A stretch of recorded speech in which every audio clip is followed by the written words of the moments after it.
Good morning. Is my audio okay? What a treat. We get together on a Sunday morning before church, before breakfast, before some killer games that are going to be on today. You know who I'm rooting for. We got 2 patients in the house. Going forward, I'm not a doctor, not a nurse. I have done some transcription and billing.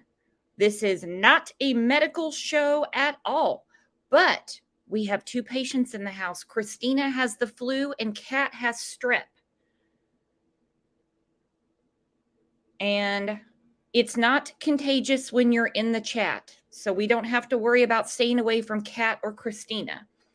But I do not want strep throat and I do not want the flu. I had strep throat when I was 10 years old. I still remember it as if it was yesterday.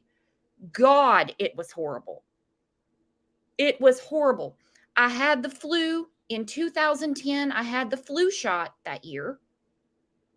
I'm not going to go into if I've had it since. Let me tell you what, I thought I was going to die. All right, once the flu subsided, then I got an infection. That stuff is no friggin' joke. Oh my God. So we want our friends to get healthy and much better. We love our friends. So a couple of days ago, I put a clip up on the channel about Lindsay Clancy, what has happened up in Massachusetts. Wow is all I can say. Real quick, some people are like, I looked under videos and I couldn't find a video. Most of my stuff goes under lives. That is just my disorganization. So if you look under video or if you look under live, you're bound to find it. So I've been doing some pre-recorded videos and they wind up getting put under lives. But anyway, we're 100% live right now. So this will definitely be under the lives. Anyhow, before I get to it, what's your Super Bowl prediction? You know my wishful thinking.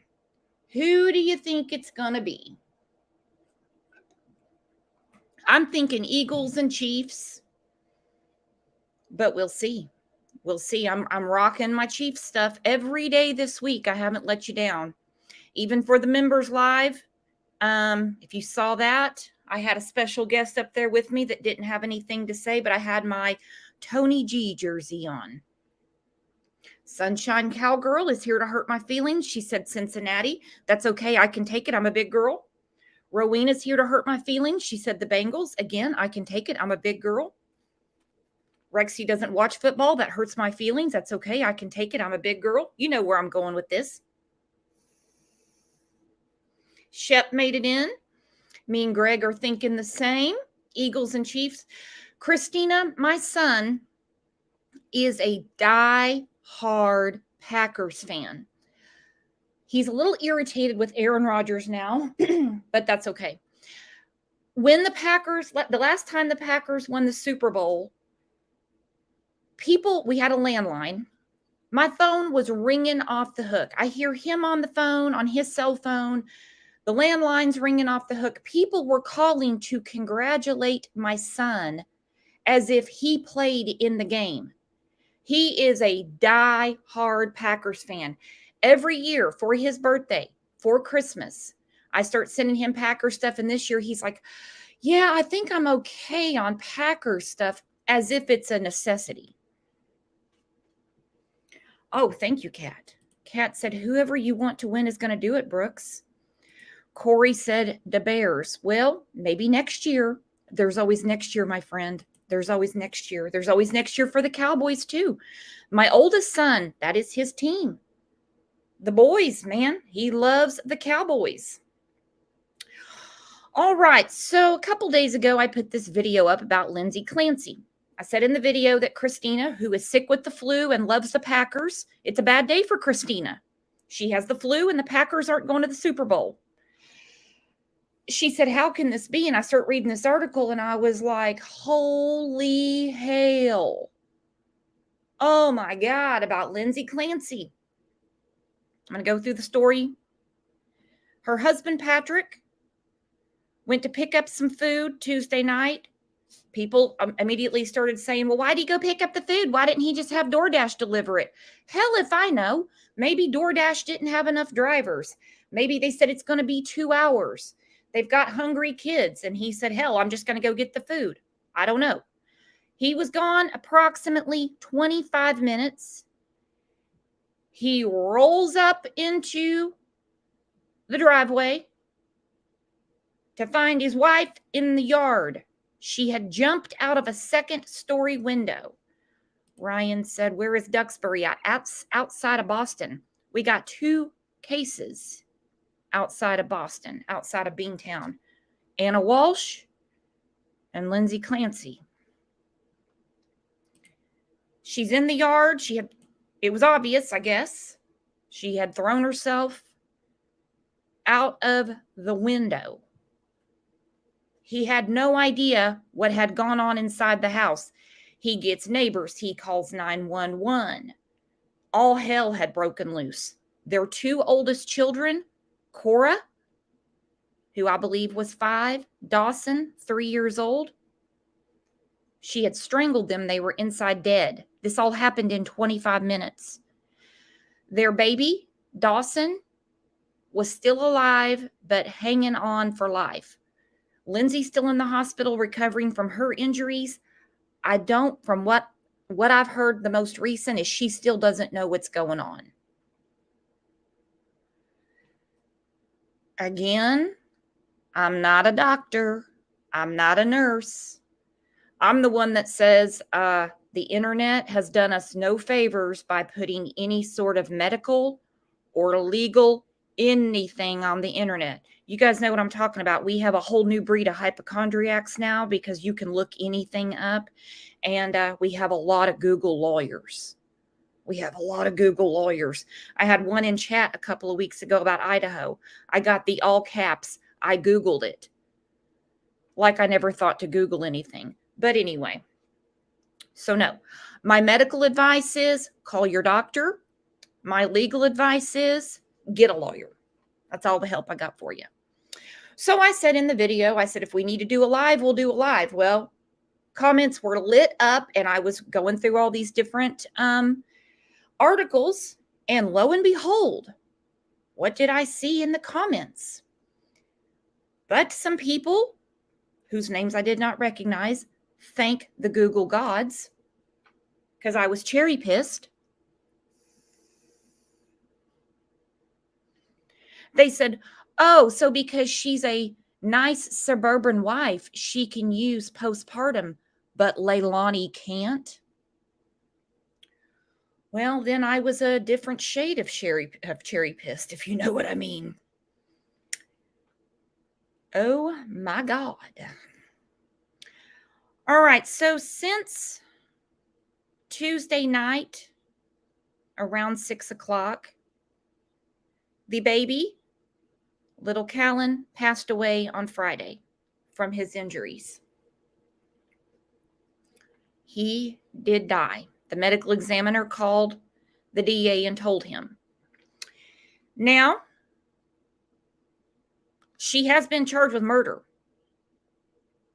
She has been charged with murder and other felonies. It's not just murder. They haven't charged her with murder yet for the baby, but I'm sure that's coming tomorrow. Yeah, this is not a Leilani situation. Now, been reading a lot on the family. Let's look at a few pictures.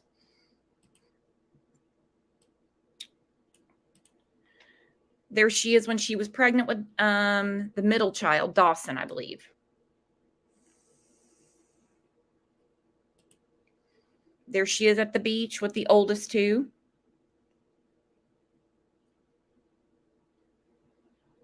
I understand it's social media. Before there was social media, we carried pictures in our wallets. or we had like a little photo album in our purse to show everybody the best side of us. It's no different with social media. So I know some people are arguing, well, what you put on social media, that's not what's really going on. She could have been a crazy lunatic beating those kids. Nobody has said anything to allude, there goes my ice maker, that she was any sort of abusive mother at all. It's actually quite the opposite. She was the epitome of the helicopter mom. Something with this third pregnancy, from what I'm understanding, she didn't have any problems with Cora. She didn't have problems with Dawson. That's just what I know as of right now. But something went very, very wrong after she had the baby. Now, her husband, Patrick, if what I'm reading is correct, had taken some time off of work to be at home and help her because she was getting help for this postpartum, I'm going to say, condition. It's been labeled as postpartum depression. It's been labeled as psychosis. There they are when she was pregnant, I believe, with their oldest child.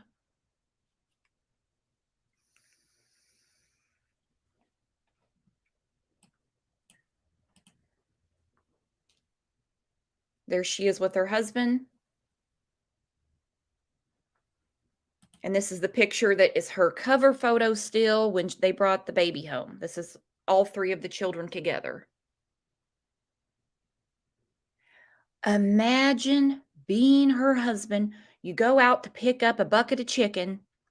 You pull in the driveway. Your wife, who hasn't been acting right, but things seem to be better. There's no way, I don't believe for a minute, that he would have just been like, hey, you know what? I got to get away from crazy and get out of the house. Things were, from what I'm understanding, on the up and up. Something tripped the wire. I can't imagine. I don't know. Like I said, he's back within 25 minutes. She strangles Cora, she strangles Dawson, and she strangles Callahan, or Callan is his name. Then jumps out the damn window. It was also reported that she had cuts on her wrists.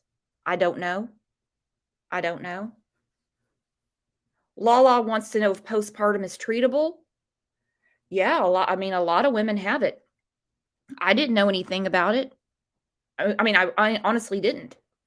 I know that after I had my children, this was years ago, my doctor said, any sort of bouts of crying, fast mood swings or anything like that, call our office. But there wasn't any sit down, this is what can happen. My grandma called it the baby blues.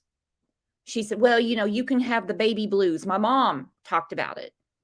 And she said, oh, your nails are going to get paper thin, and your hormones are all out of whack, and you might start crying or get really upset for no reason. And she called it the baby blues. Well, it's postpartum depression. But some women, if you remember the Andrea Yates case, they become psychotic. They become psychotic. Now, again, when my grandma and my mom called it the baby blues, remember, that's not a medical diagnosis. That's just what women of these generations called it. And on this topic, and we can discuss it here because we have a super cool, adult, mature, level-headed community. We're split down the middle. There's people that are like, it's an illness. She needs to be treated. Yes, she's going to have to face the judge. Absolutely. But she's not a criminal per se. Then there's people saying, nope, I had it. Forget it. She deserves life. Throw away the key. We'll see. The cops are investigating the possibility that, and also I forgot to mention, Lindsay's a nurse. I know a couple of people in chat said it. She is a nurse. She's very well aware of postpartum. She's an RN. She worked in labor and delivery, from what I'm understanding. One article called it postpartum anxiety. It's all over the place. It's all over the place. It's just crazy. I'm gonna take down the picture of her and the kids. It's very upsetting. They're going to have many doctors weigh in on this. I'm just going to guess that, well, we know what the defense is going to be. The defense is going to be postpartum. I'm going to guess this is going to go to trial. They're going to want a jury to weigh in on this. It's going to be kind of hard to pick a jury when pretty much every woman that comes in there has had a baby. So they're going to have very strong opinions about it before. Love coding, what is going on? You seem to have an issue in the Summer Wells chat the other day. Now you're asking just me to be more tolerant. What's going on? If you know Susan, you would know she's one of the nicest people you've ever met. She's extremely tolerant. She's the very first mod for this channel. She's been modding for almost 2 years. I don't know what's going on. We're not going to bend our whole chat to appease you. Like I said, this is a very hard topic to talk about. So we're all just going to have to meet in the middle somewhere and just have this discussion. And if it's too heated, I totally understand. Totally understand. Let's see what Rowena has to say. Again, you're not getting any medical advice here, but postpartum psychosis is really, really bad. Really bad. Good morning, Rowena. How are you? Rowena is muted. What is going on with Rowena? She's muted. Oh, hold on. I'm sorry. I'm sorry. Good morning, everybody. It's early for me. It's early for everybody, but you know what? A better way to Yeah. get together and Yeah. get a chat in before the craziness of Monday. Oh, and I'm so ready for football. Woo-hoo, 2 o'clock today. I'm ready. I'm ready. I'm ready. I'm I am ready. ready. I'm ready. I, um, I don't. Brooks and I had email back and forth, and I sent you an email of 2 screenshots that I took. I am not getting any medical advice. None. I'm just going to tell you what I know, kind of what I went through in the different levels, and then what I think everybody should kind of know, whether you're man, woman, OJ, the cat, whatever. Mhm. So, yeah.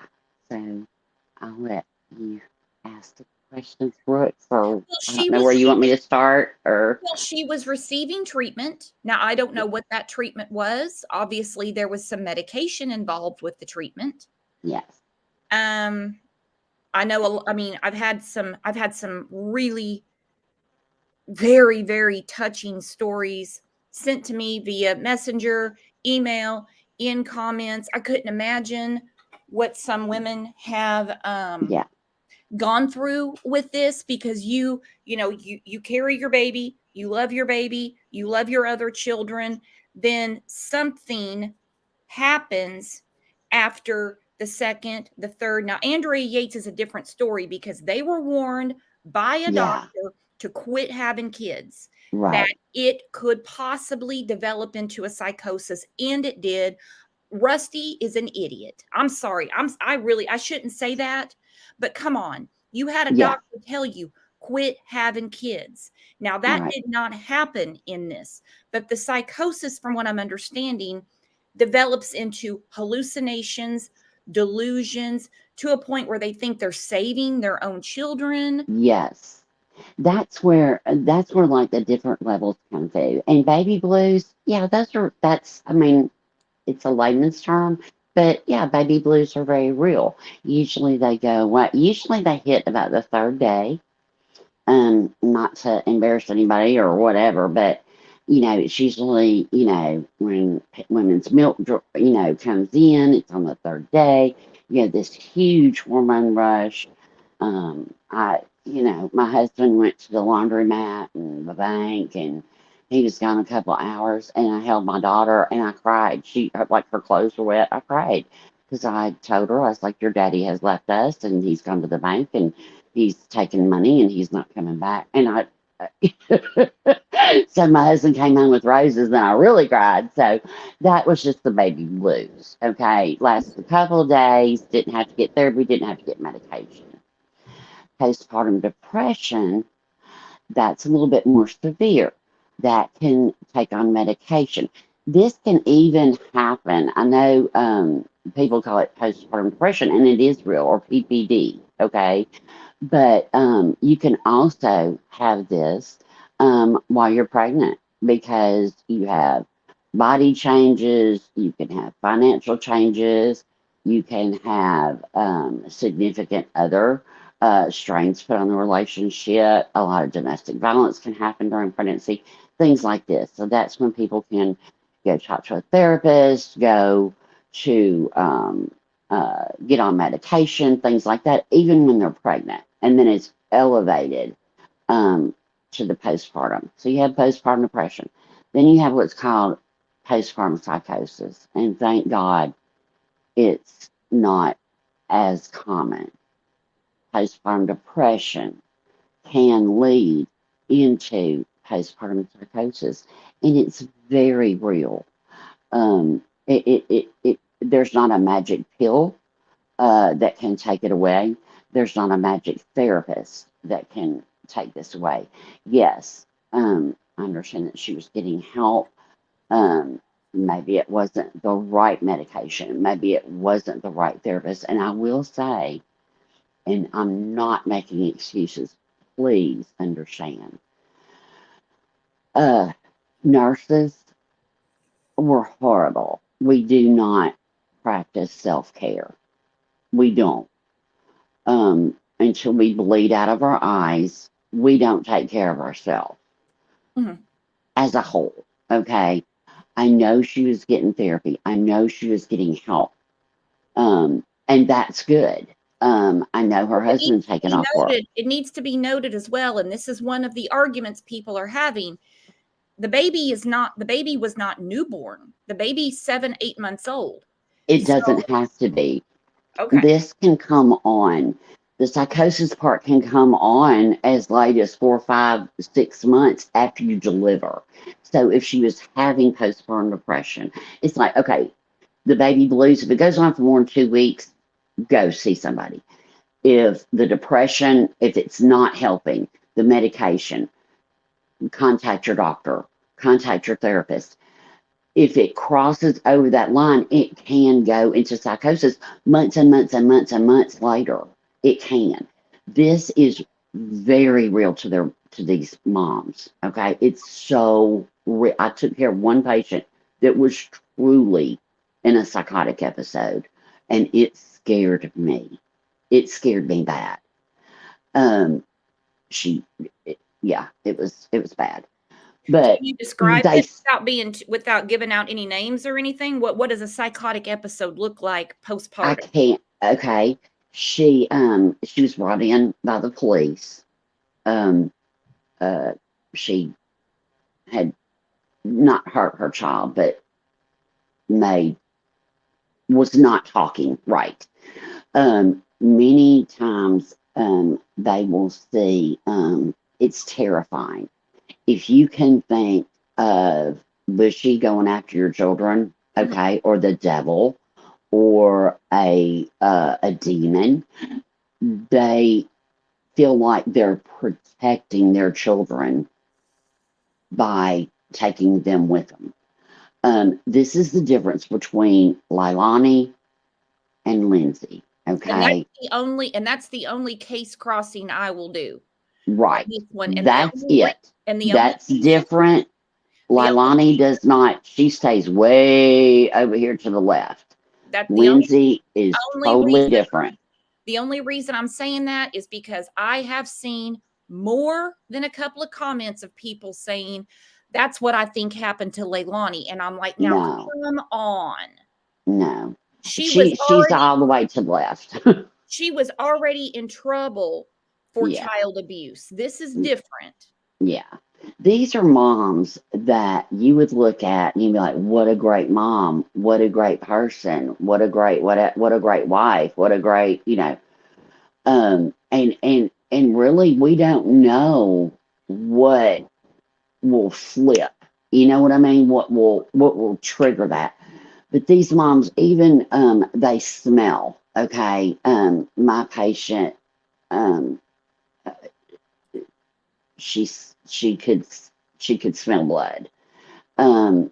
She thought that a medication cart was her husband, believe it or not, and he was in the CIA, and it just it's something that you're like you just stand there with your mouth open. And these women, it's not just saying it, they are terrorized. They're the fear. I can't. To this day, I know if that woman walked in right now, I would know her. And that was 20 years ago. But we don't know what makes these women snap. We don't know. But whatever happens, whatever they feel, it's very real. It is very real to them. And it's not that they don't love their children and they want to kill them. They love their children and they're scared that the demon is going to cut them up. But everything is very real to them. They see it, they hear it, and like my patient, she smelled it. She smelled blood. So it's very real, and it's very tragic. This died. I can't imagine. I just can't. No, I can't either. It really freaks me out to go. Somebody would come out and say, oh, no, no, no, no. Okay, so like I said, the only case that I'll cross on this one is Leilani, because we're covering the case of Quentin Simon too. When Quentin went missing, within, minutes of the case hitting the headlines in Savannah, Georgia, people were in the comments going, yeah, oh, she did it. She did it. In this case, people are like, oh no, I yeah, knew she'd been sick. She loves her children. She loves her husband. And her husband's not some lazy slob laying on the couch using this as an excuse to take off from work. He was truly concerned about her yeah, well-being and the children. Now, he's going to live with this for the rest of his life, yeah, that he left to go get dinner and bring it back. 25 minutes is what I'm reading in, I believe it's Boston Globe and many, many other articles. That's how long he was gone. She strangles the children.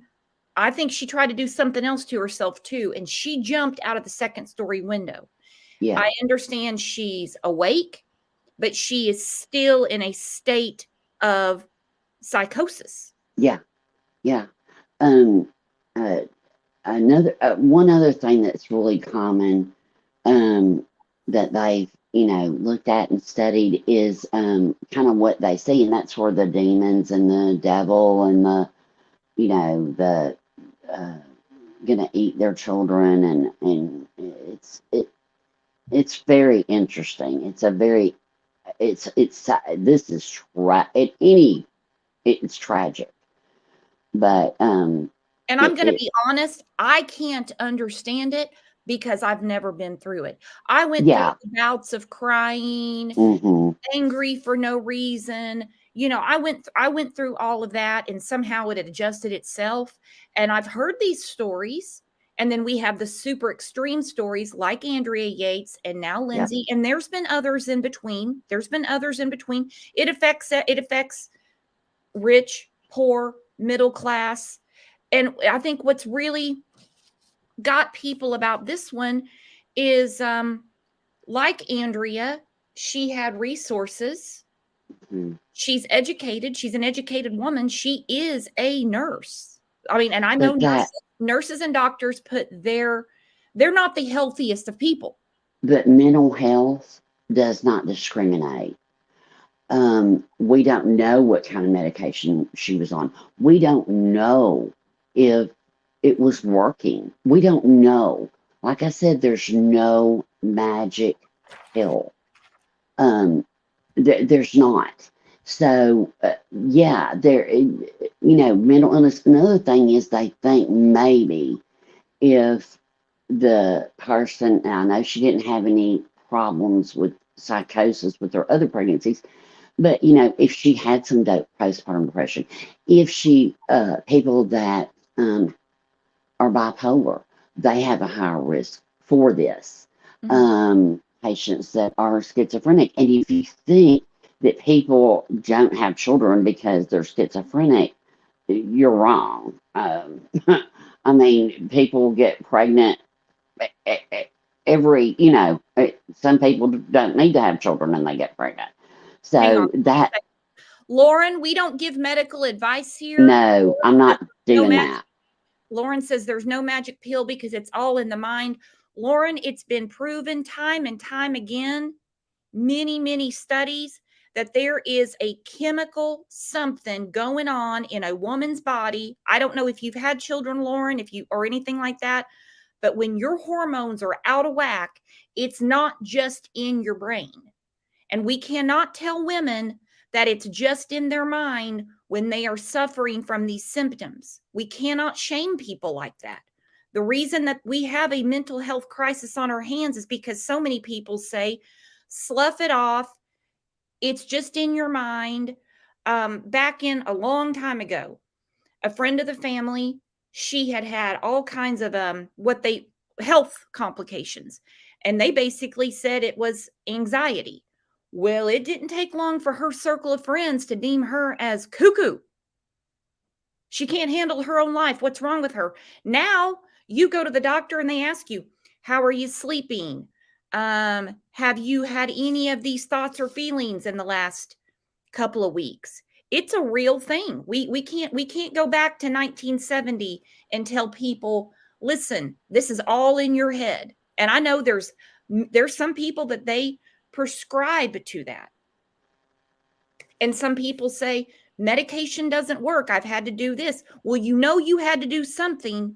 So it wasn't just something that you could change your mind about. So we have to be really careful about that.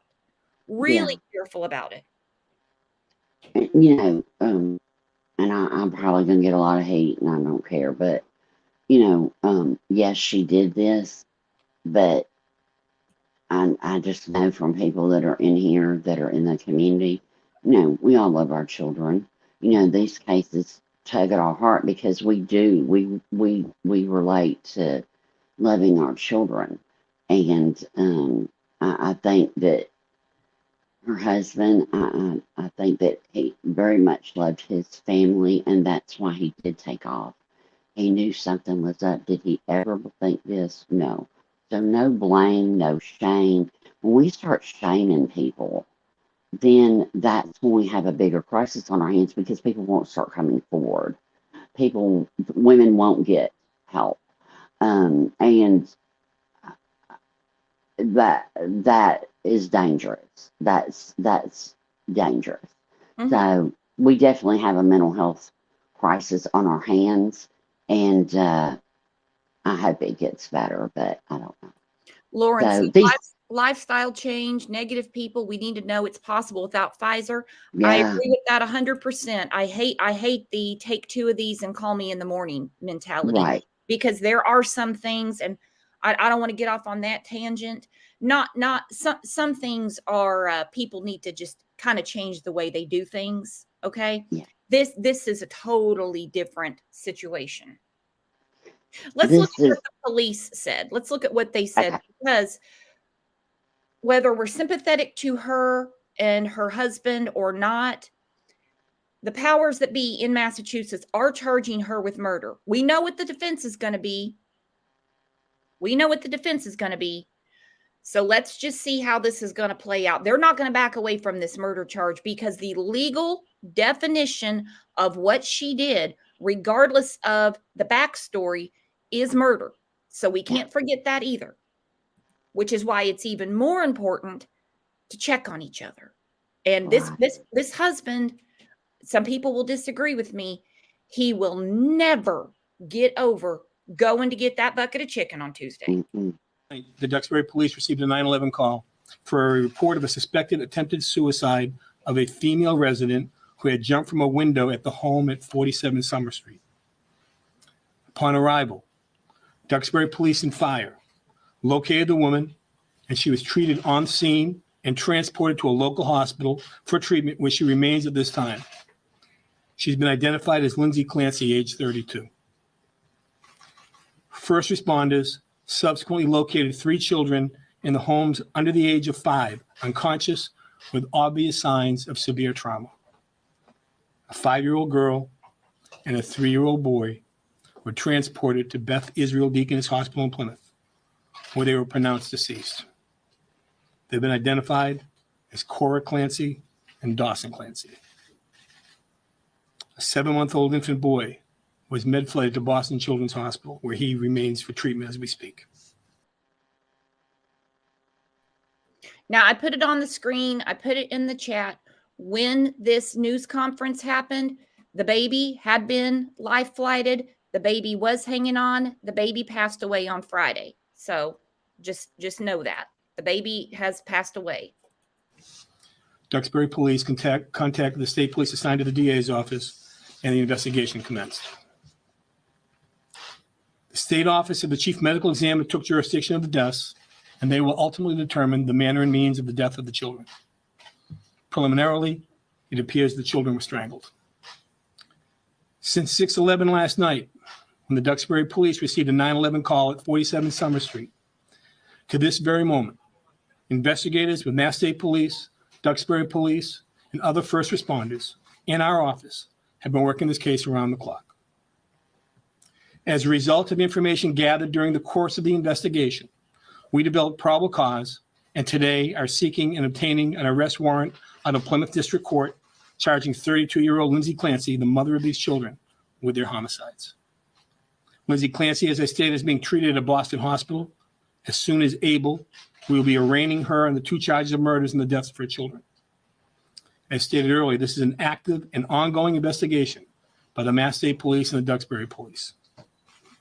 I want to further commend the professionalism and the work of the Duxbury first responders and the Mass State Police.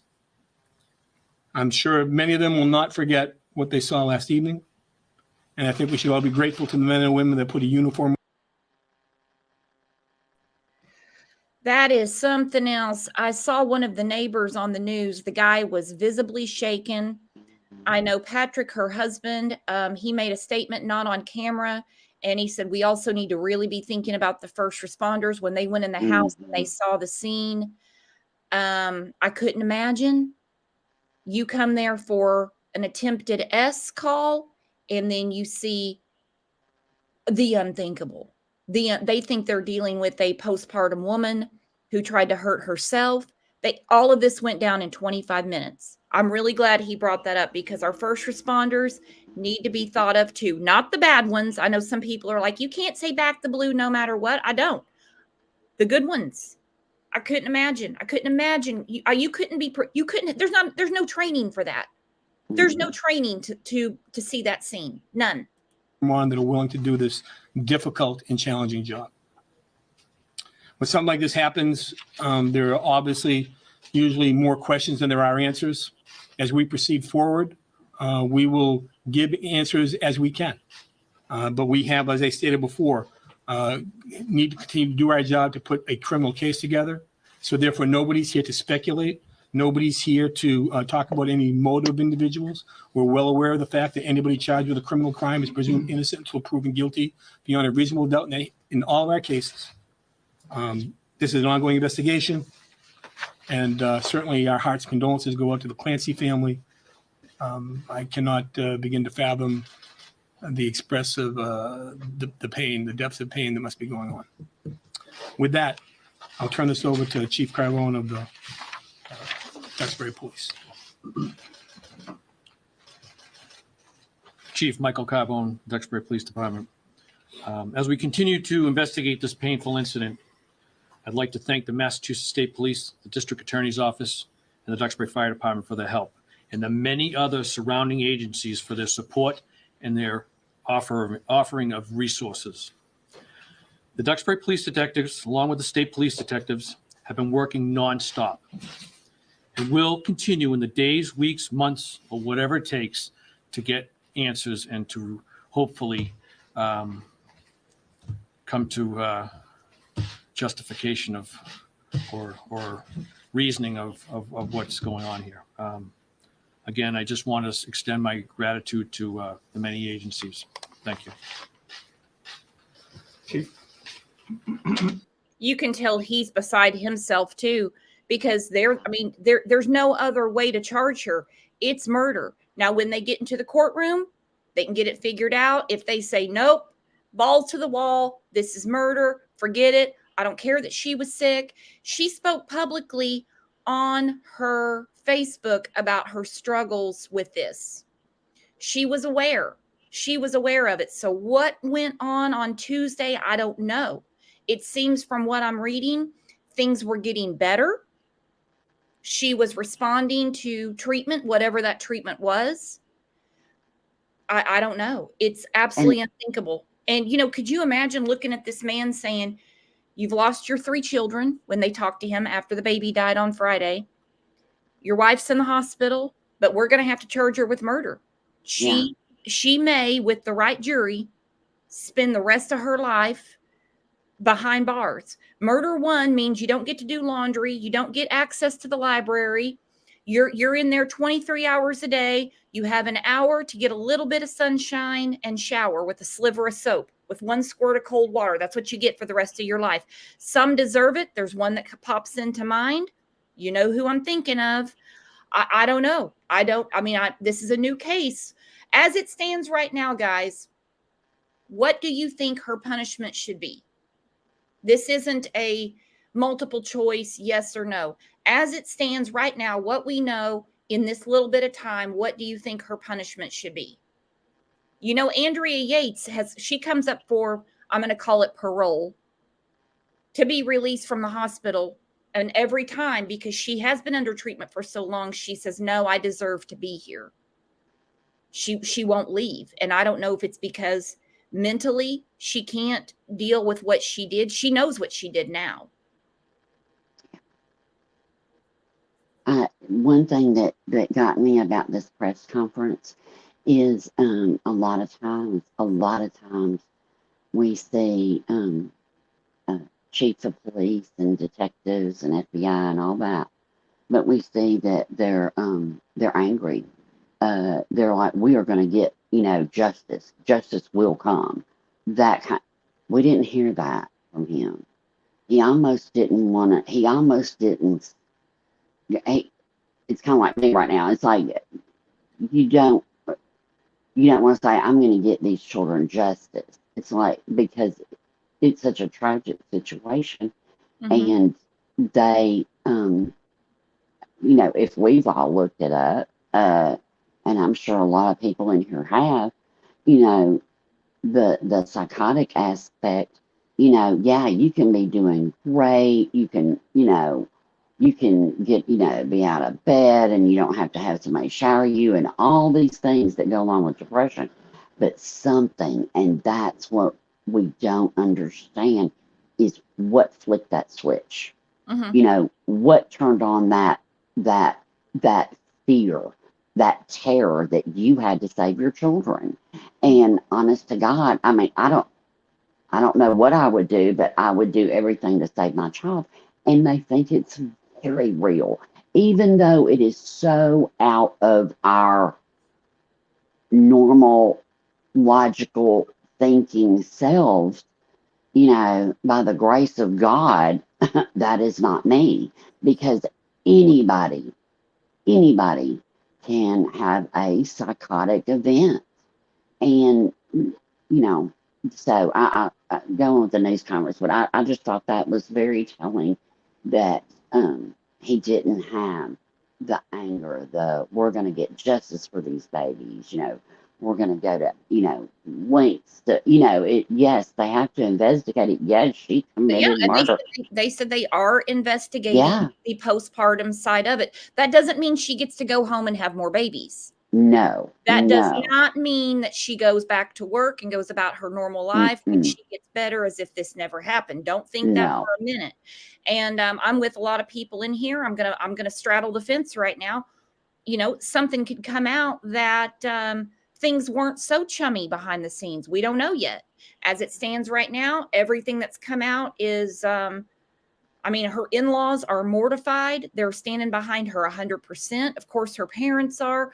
Her husband is. Everybody knew she was struggling with this, thought she was responding to the therapy. Again, I don't know what the therapy is. We'll see how it plays out, but you can tell they're definitely struggling to get through this news conference for sure. Chief Rob Reardon, Duxbury Fire Department.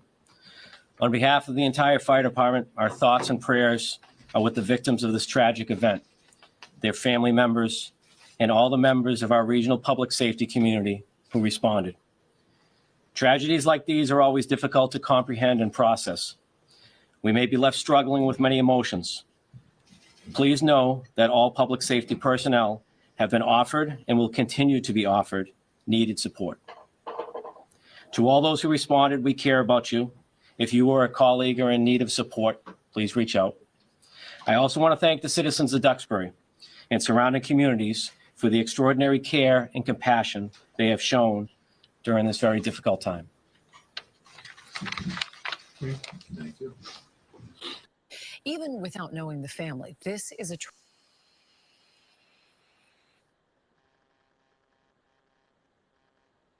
Okay, sorry about that. It went over to another clip. Yeah, This is the best way we learn to, recognize things maybe before they get to this point.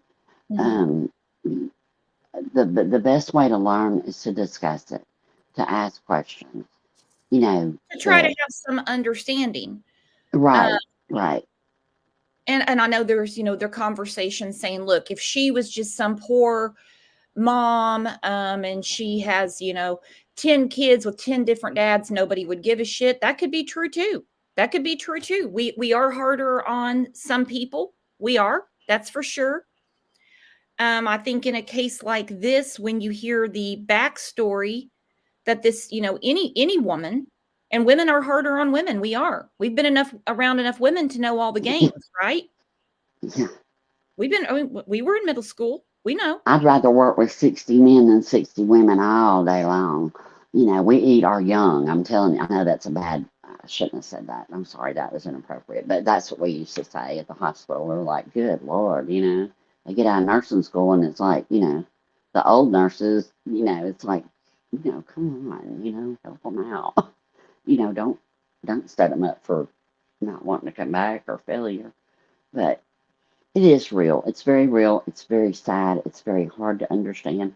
And we want answers. And you know what? She might not have the answers. That's what's so sad. She might not have the answers as to what happened. She was in a psychotic event. That does not mean that you have to have a baby that's under a year old to have a psychotic event. You can have a psychotic event from anything. When does that switch get flipped? Did you get the emails that I sent, or the email I sent you with the 2 screenshots? No, I can't check my email during the show. Okay. I can, Okay. but then I have to download it. I have to have time don't worry about to read it. In a lot of states, it's become law now that whether it's an OB, a GP, cancer, whatever, okay, that on every patient's chart, there's a depression screening, and it's done in a year. This does not, this is for everyone, whether you They got did it Mr. at my Riggler. doctor. They did it at my doctor a couple Yeah, weeks ago. I wasn't there for yeah, anything like that. yeah. It's like, you know, Cat might have had one for strep, you know, it's I like, mean, you just, really, I'm like, and yeah, this is the same doctor I've had for yeah, 30 years, and I'm like, yeah, oh, he really does care. What the hell's going on yes. here? Yes, and I'm so glad that um, the questions are being asked. So what you can go online and look up depression screening, and it's a series of questions, okay? And it goes from it's over a 2 week period, okay? And that's what you look at. It's in the last two That's weeks. exactly what they do when you go to the doctor now. Right. And And they do it on every hospital visit, ER visit. They ask you these questions. It doesn't matter if you came a week ago, they're going to ask you these questions again. And it starts out with, in the last 2 weeks. And I always made sure I started it with that. Because people could have had a history. Well, okay, that's going to skew everything. And we want to know where you're at today. In the last 2 weeks, have you had feelings of down, depressed, hopeless? And it's either never, you haven't had more than half the days, or every day. Okay, so that's the three bubbles. I like to call it the bubble test. That's the three bubbles you would, and they have a number associated to them. Um, uh, so that's how that works. And then another question is, in the last 2 weeks, have you had a change in your appetite? Well, I always would kind of elaborate on that. Like, some people go on a diet, or some people are like, hey, I'm going to live on chocolate for a week because I deserve it, that kind of thing. So, but have you noticed a change in your appetite? Like, you don't want to eat. When you think about food, does it make you nauseated? And has this bothered you? That's the key. Has this bothered you? Okay.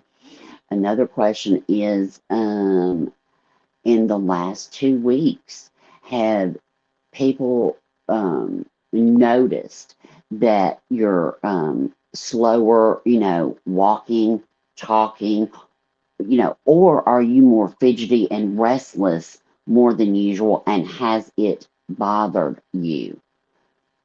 No, more than half the days, or a couple days, more than half the days, and every day. And it's That just kind of my thing. opinion that is all well and good. Some Yeah. people, Christina, she said it the other day. I think it was in Discord. It might have been on Facebook. I can't remember when we were discussing this. People fake being okay. Yeah. People Guilty. people fake being okay. C Star said she was getting help. It just wasn't enough, unfortunately. I don't know anything about her treatment. Even if I did, I couldn't weigh No. on it because I'm not a medical professional, and we are in no way, shape, or form given any advice, No. anything No. like No. that. No. No. But no, I'm not saying you are. I just have to do a friendly reminder. I couldn't Yeah. imagine somebody said, "Well, I heard it over there." Um, this is just horrific. This is just, I'm just trying to, I just, like I said, I couldn't imagine you go to pick up the dinner. You didn't want to wait on DoorDash, whatever, the kids are screaming, I don't want to eat peanut butter and jelly. I don't want to tie over my dinner. You're like, I'm going to go get the food real quick. I'll be right back. And like I said, in less than 30 minutes, wife's on the lawn, 2 children deceased in the house, and a baby hanging on for dear life. No, Gets life flighted to another hospital, dies a few days later. Yeah, it's just, it's something that it's just out of our realm of just comprehension, being able to comprehend. And the minute I saw this, I just bawled crying, because I was like, this is just classic psychosis. It's just It just happens, and it's just tragic. And I don't know, like, if people have had, different, health problems or whatever, and sometimes it takes a different medication. It takes a different plan of care by your doctor. And if something's not working, that's when you need to say something, no matter what it is. So if the flu-like symptoms and the sore throat and the strep, if that doesn't get better, then you need to go back to the doctor, you know. So even just the small things like that. So And in this we case, just of course, we're talking about something very specific and very, very individualized, this is, super individualized. this is postpartum after having a baby, hmm depression, anxiety, psychosis. hmm So there are people that just don't want to do anything about their situation. If your life sucks, I don't know what to tell you. If you just don't want to get a job, that's a totally different story Right, than this. I mean, I agree that there are some people that are like, oh, it's my mental illness. It's this. They just don't want to do anything different. right, If you don't right, want to get off the couch and you don't want to shower your nasty ass, that's a right. different story. If you're in that life of addiction, like Leilani, that's different than this. I mean, this woman was she was getting Yeah. treatment. She wasn't bar hopping. And her husband, kudos to him that, he took a leave from work. It's like they did everything right, as far as we know. I don't know what she told her. I don't know. But, sometimes when you feel like you're doing better, that's when something can go haywire. And we just don't know. We don't know her medical history, and we don't have a right to know. So No. And that's it all going to come out. They're going to have her yeah, doctor, her yeah. OB, all of that. Oh, We already know what the defense is going to be.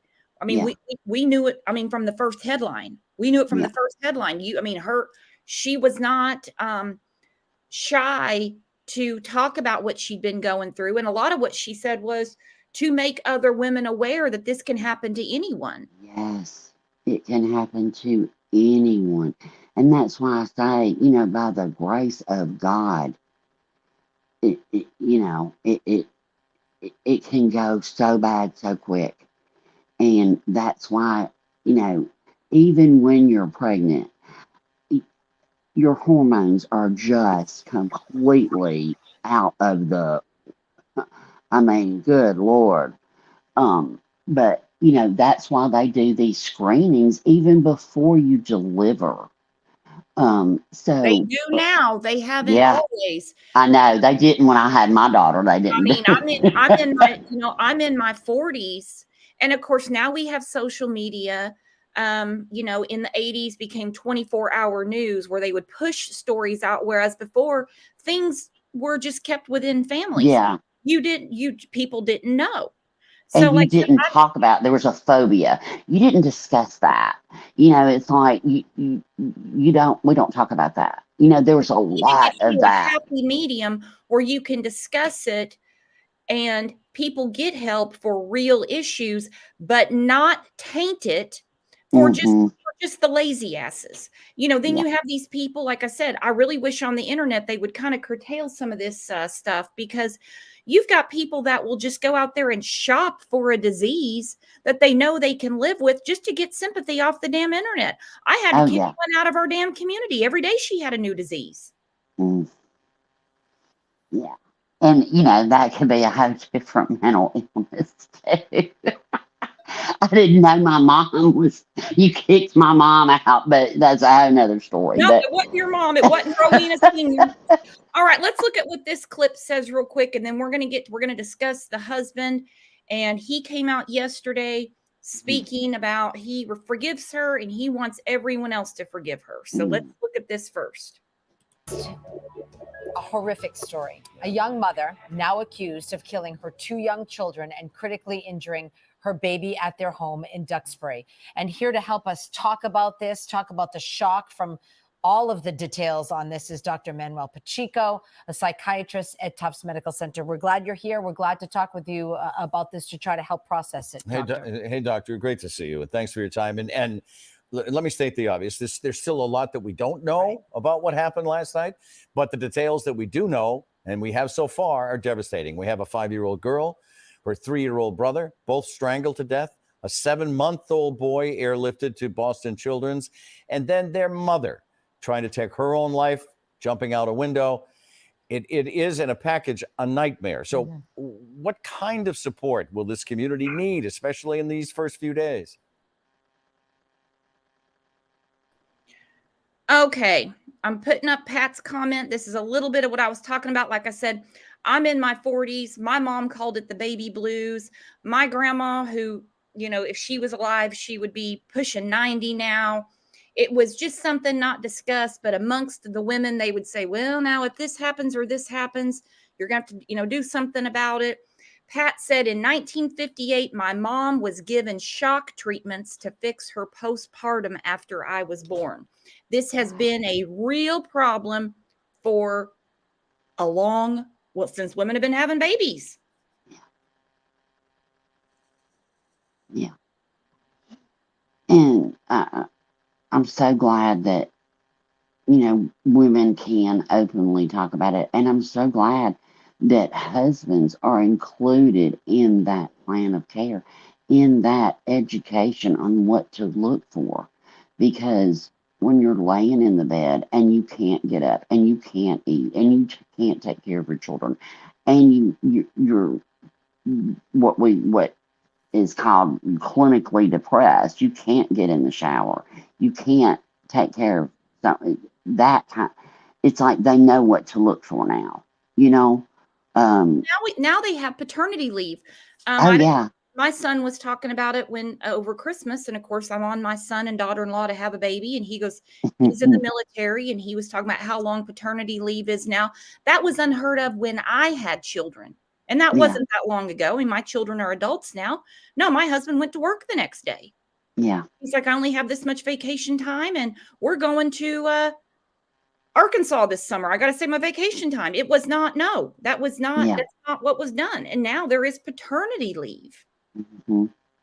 And I think that's so great. Any kind of support that you can give a woman that's pregnant, just had a baby, going through. Another thing that we don't even look at is fertility issues. You want to talk about your hormones being wackadoodle? Holy smash. Try to do in vitro. Okay, so even before you get pregnant, you can start out just on a hormonal roller coaster.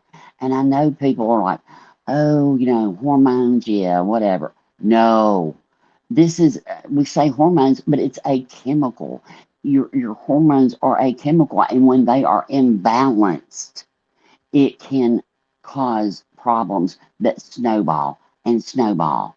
So a lot of time, like I took care of high risk OB patients, labor delivery, NICU, but a lot of the times these women, they start out with depression because they can't get pregnant.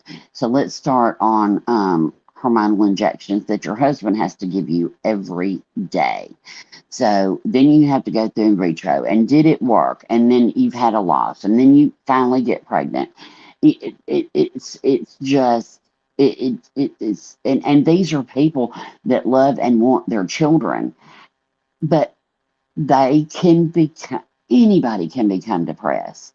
Anybody. I don't care how good your life is. I don't care what your bank account says. I don't care where you live. I don't care your color, your gender, whatever. Anybody can get depressed. And this is why it's so important to talk to someone that, yes, talk to a therapist, do what you need to do, but also have somebody that you can confide in. If you can't do it with your partner, then confide in a friend that will hold you in check, that will watch, that will check on you, that doesn't say, oh, it'll be fine in a couple weeks. I had such and such. No, everybody is so different. But the best thing you can do is tell someone. Tell someone before this crisis happens. Talk to somebody. That's the only prevention. Said about paternity leave. I'm going to say this right Oh, now. I'm sorry. Had they had paternity leave when I had my children, I'd have been like, nope, that's okay, because I would have been stuck taking care of his ass too. Yeah. And I think, anybody that's had a child or adopted a child or whatever, as moms, we put our stuff on the back burner. It's like you can't get in the shower until your husband gets home from work because, you're taking care of a child, a baby. So we are tired. We are run down. We are, worn out. And a lot of the times, this is another thing that it can be a risk factor. First time moms, okay? Am I going to be a good mom? What's my delivery going to be like? You can have a bad pregnancy and it puts you into depression. But this is different. This is Yeah. totally different. Yeah. Just This is doubting psychosis. ourselves, and I want to be really clear about this. Doubting ourselves, lack of sleep, and all that stuff isn't going to make you, kill your kids and throw No. yourself. But it can be the first step if it's not. See what I'm saying? It's like it can snowball. So you can a train can only run so long. Okay, so that's why you need to keep yourself in check, and you need to think. Everybody go look up that depression screening. Psychosis Think, is a lot different than psychosis, but it you can just have to lead. be super, super clear on here. I'm sorry. Yeah, No, it's not your psychosis fault. is like it can trigger. It's and that's the thing. Everybody's individual, and we don't know what their trigger is. And a lot of times in psychosis, it's you don't remember, and that's why when and I completely. It's like I knew that she wasn't going to be in the hospital and be able to just regurgitate everything that happened. The, your mind, you have to get your mind healthy. You have to get those chemicals back. And she might not remember. She might not. She might. She We doesn't just don't right know. now. She doesn't Yeah. right now. I mean, the latest thing that I read is she's awake. It's Yeah. not like she's sedated or anything. She does not know what's going on. I don't know when they're going to tell her. I don't know when Yeah. like I said, I'm not a medical professional. I'm not on that side of it. When would it even be safe to tell her this is why you're in the hospital? Right. Yeah. And yeah, I don't know when they will, but that I can't imagine how horrific. I just can't. I can't either. My mind can't go there. Imagine being him because he took Oh. work to help around the house, make sure she was okay. He leaves thinking she was okay. I mean, I don't know the guy, but I'm just guessing. And he wouldn't have left to go get the chicken thinking that his 3 children were going to be strangled and his wife was going to throw herself out of a second-story window. I couldn't imagine coming back. No. And Well, Ed and Maria, this is a common problem in people that there was an 8-year-old, a 5-year-old, a 3-year-old, and an 8-month-old. About 8 out of 10 mothers and fathers that have kids can have something called the baby blues, which is just usually feeling overwhelmed and having difficulties with sleep. That usually goes away within about 2 weeks to a month. About 7 out of 10 new moms and dads can have postpartum depression, which is much worse and can lead to feelings of suicide and not taking care of the baby well. And that can resolve in about 6 months to a year, and about 80% of those people can recover. I just wanted to put that out. I don't know all the specifics about this case. Right, that is still being investigated, Yeah. and the district attorney has not confirmed that yet. Yeah. Unfortunately, I've taken care of a lot of cases like this over my career.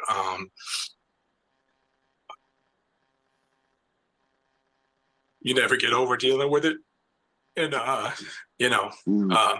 the important thing with first responders and other people that are involved in this in the community is talk to each other, support each other, try to offer help to the family as much as possible. For the first responders, that are involved. There's resources throughout your department.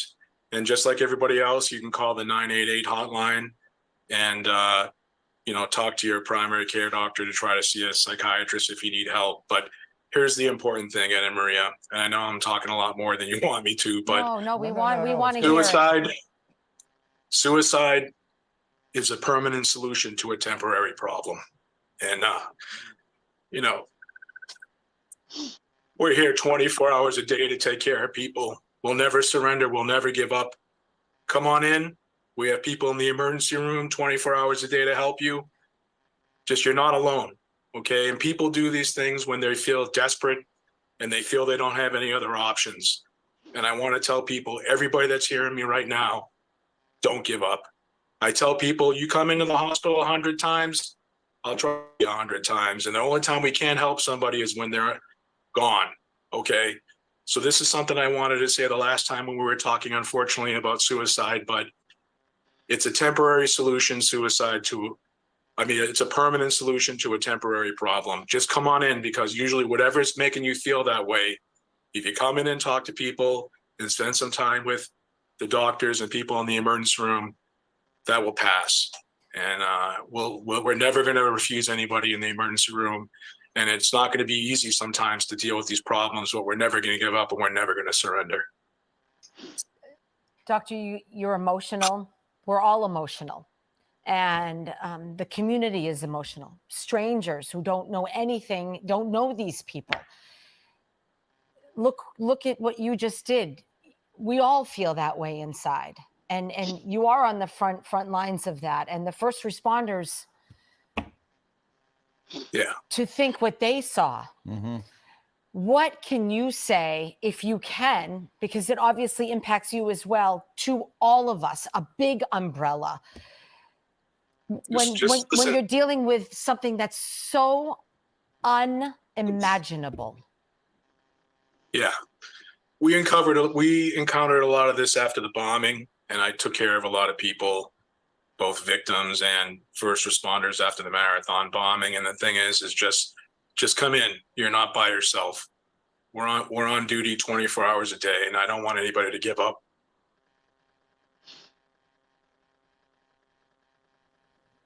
That's all I can say. Dr. Pacheco, thank you so much. Powerful. We're with you, doctor. For opening your heart and sharing and underscore what he just said.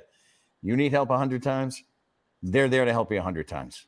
100, never surrender. Never surrender. Dr. Pacheco, thank you so much for your time. By the way, to our viewers, if you are having trouble and you do need someone to talk to, you can call the nationwide hotline at 988.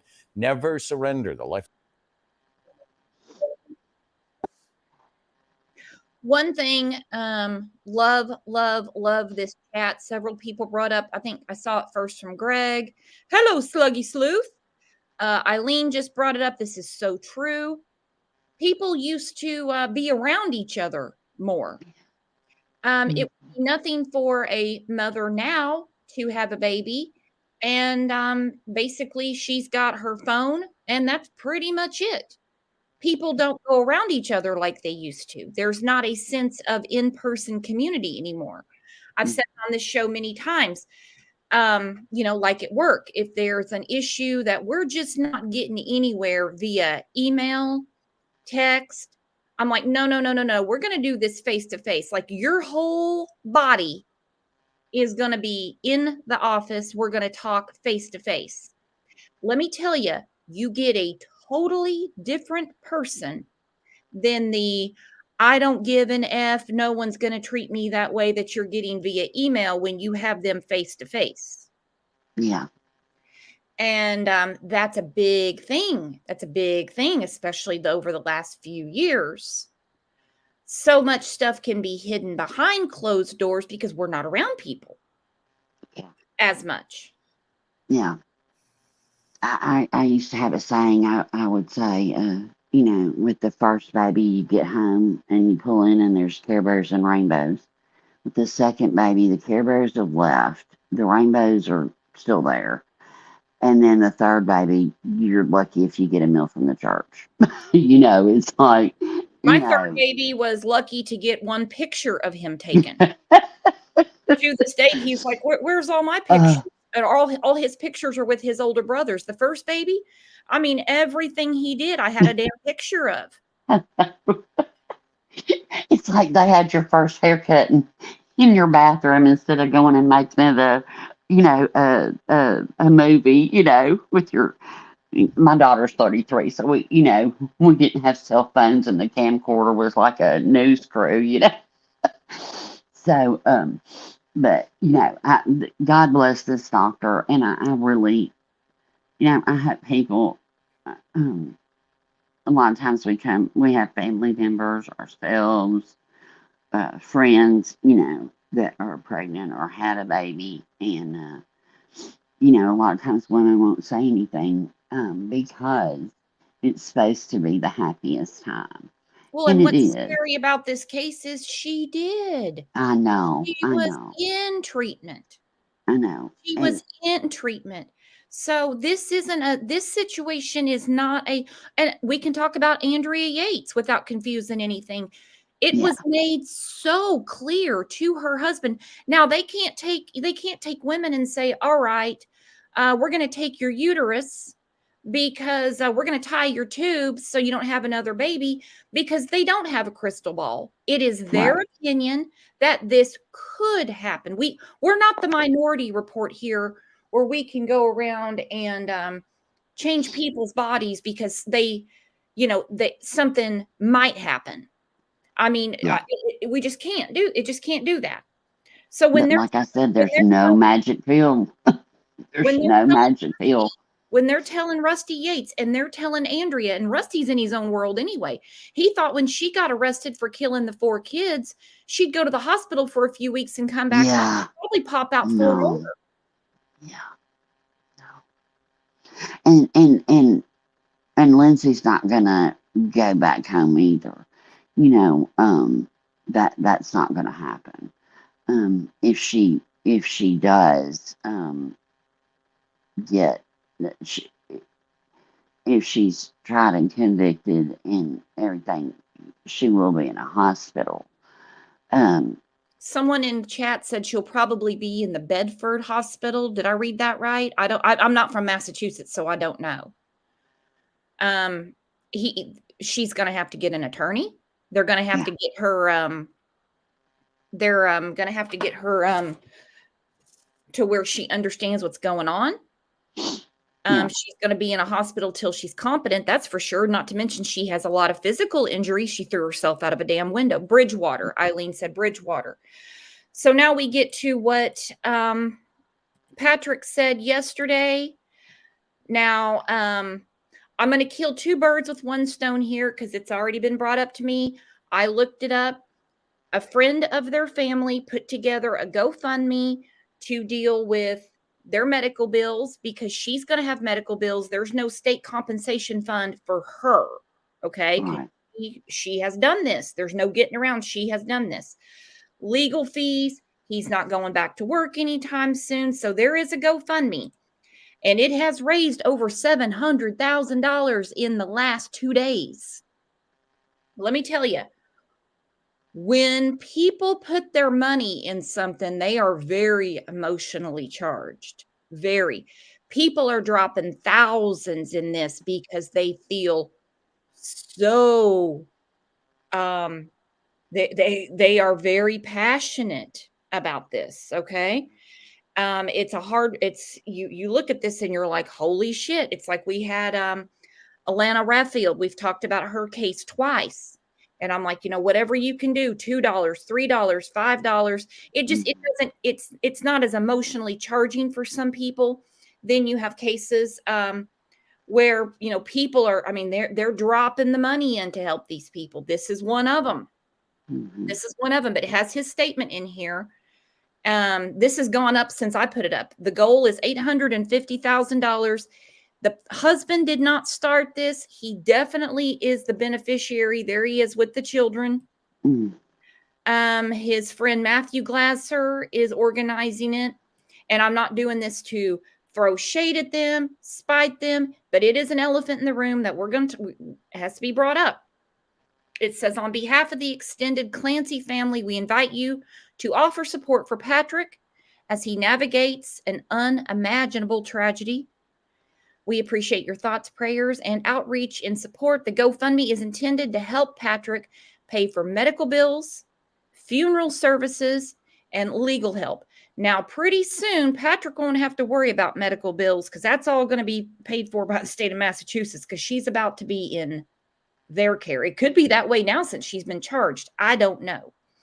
We all know Pat to be the most kind and genuine person. As someone who is always willing to support others, we sincerely thank you for offering yours. The following are the words of Patrick Clancy from today, January 28th, 2023. So this was yesterday. Thank you for, let me grab my glasses. I even got a new pair of readers yesterday. Thank you for your love and support. The warmth I've received from the community is palpable, and your generosity gives me hope that I can focus on some sort of healing. I've seen all of your messages and contributions, including some from people I haven't seen in over a decade, and many I've never met. I see and appreciate every one of you. He says a lot of people have said they can't imagine, and they're right. There's absolutely nothing that can prepare you. The shock and pain is excruciating and relentless. I'm constantly reminded of them, and with the little sleep I get, I dream about them on repeat. Any parent knows it's impossible to understand how much you will love your kids until you have them. The same goes for understanding the devastation of losing them.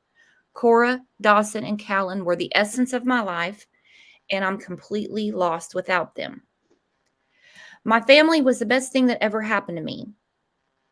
I took so much pride in being Lindsay's husband and a dad to Cora, Dawson, and Callan. I always reminded myself that each day with them was a new gift. Callan usually woke up first and would rest his head on my shoulder for a few minutes as he adjusted to the morning. Dawson typically sang or spoke his thoughts out loud for a while before we'd go get him. Cora was a big girl and would simply walk downstairs. I can still vividly picture her coming into the living room each morning with her hair in a mess, smile on her face. We always started our days together reading books, cuddling on the couch, playing with magnet tiles. I loved taking them places, whether it was scooting at Chandler Elementary, vacation, skiing out on the boat, or to Duxbury Beach, one of our very favorite places on earth. They gave me purpose, and I never took it for granted. There is now a massive void where that purpose once was. Whew, that's a lot to take in. This is a daddy that loved his baby. Yeah. And this is all, and I just can't. He says, Cora had an infectious laugh and was stunningly beautiful. She was the cautious one, but it was really because she was so caring. She used to say she wanted to be a doctor and a mama when she grew up, and she would practice by giving Callan checkups. If she was leaving the house to go somewhere, she would pick someone to take care of Carolyn and Charlotte, her baby dolls. She had all the doll accessories available, so her sitters were well equipped. Before she turned 2, she was already wrapping them in perfect swaddles. We would tell her she's such a good little mama. She loved all babies, both real and pretend. She loved sloths, unicorns, tea parties, going to lunch with Nana and Grandpa, and giving presents to people. She knew everything about princesses, her favorite being Sophia the First. She truly loved her brothers and us and said it often in her sweet voice. She did a lot of father-daughter activities together, like skiing and visiting San Francisco or just talking. I loved her, my firstborn, so much. Dawson had beautiful, bold brown eyes that beamed with friendship. He was naturally humorous and generous beyond the norm of a typical toddler, always willing to share toys with others.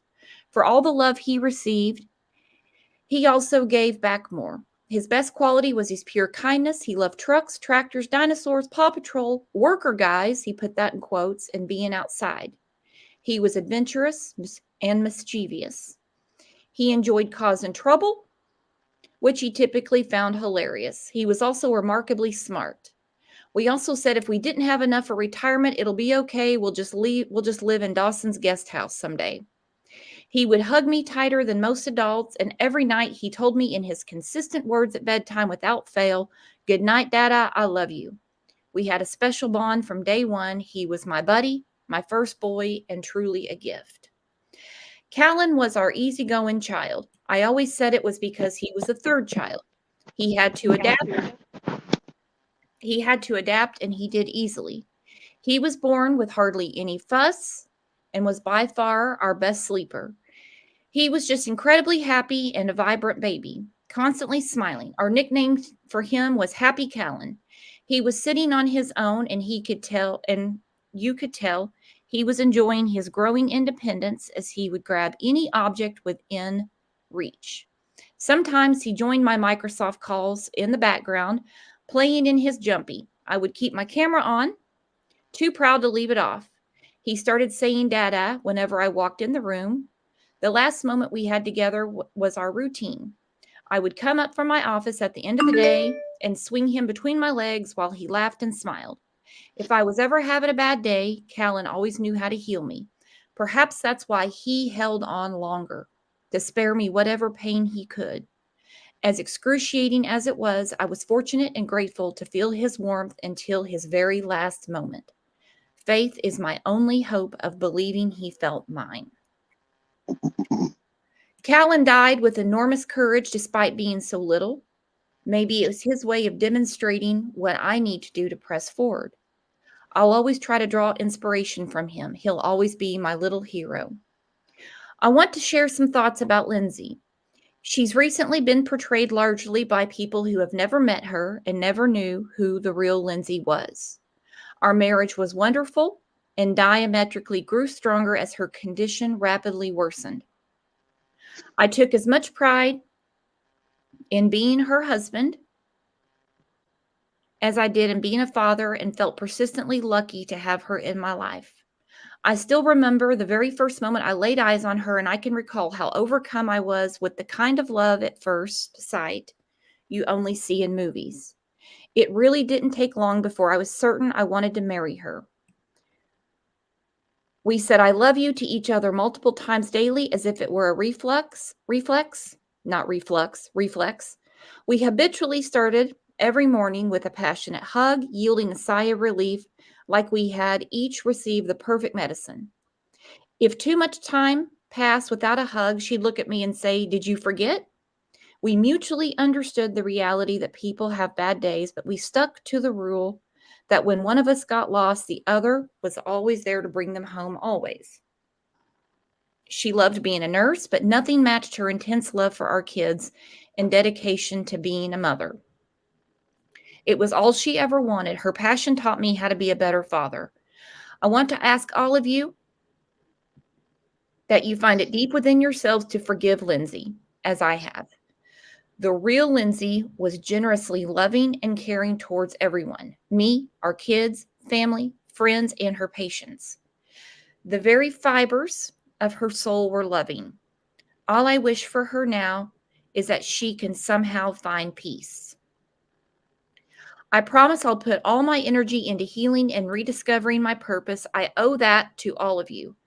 Duxbury Fire and Police, our compassionate healthcare workers, our local faith leaders, the Microsoft community, and especially Cora, Dawson, and Callan. I don't know how or when I'll be able to do it, but your love and generosity will get me started. I know that love always wins. Cora, Dawson, and Callan, you gave me so much in your short time here. I don't know if the pain will ever go away, but I'll do my best to carry on in your honor. Dada loves you so much and will always remember you. Wow.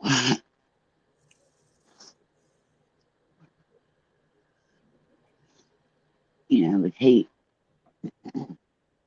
can forgive her, you know.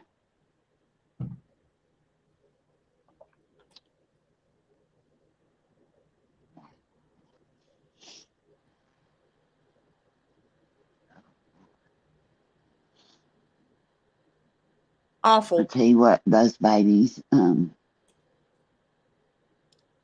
had two good parents, and it's just the most horrific tragedy. Uh-huh. And he's got to live with, he went to get food and came back to find his wife on the lawn. Yeah. He didn't And even know what was behind the door. If what I'm reading is correct, the first responders went inside. He stayed with his wife. He was in total panic. They went inside and they realized, oh, now I don't know if the children were in separate rooms. You know, Andrea Yates, she lined her children up in the living room. yeah. And good old Rusty called the police. The police were there, I think, before him, if memory serves me correctly. And wow. Yeah, her story's much different than this story too, you know. Same conditions, Same outcome, yeah. same disease, you Yeah. know. But just the And dynamic. Dr. Latina picked up on this too. She says the husband clearly recognizes that his marriage is over. Regardless of his love for his wife, the marriage is irreparable. That's what I'm gathering from it too. He says our marriage was. So while he says I forgive her, and he talks very candidly, very vividly, very detailed about his children, it doesn't really seem like I think he's going to be there for her throughout this entire thing, though, because the GoFundMe does mention legal fees. He doesn't need a lawyer, but I think he's going to see to it that she has a very good lawyer. I don't think he's going to hang her out with, and nothing against public defenders. Some of the best attorneys in this country are public defenders. They'll fight harder than a private pay. So I can't imagine what happened when he had to call his own parents, who have spoke out that they support their son. They just, they support their daughter-in-law, which that is stand up in my book. Of course, her parents, you couldn't imagine. I can't imagine what they're going through. I can't. And, he's going to go through, the 6 stages of grief, and, he'll get to the anger and the times four. Yeah. Yeah. And another thing, these fees, this GoFundMe, I don't know how he would walk in that house again, So, yeah, his life shattered, and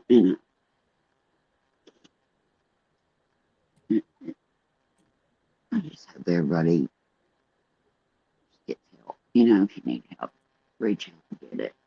And I know that she did, and we don't know why these things happen.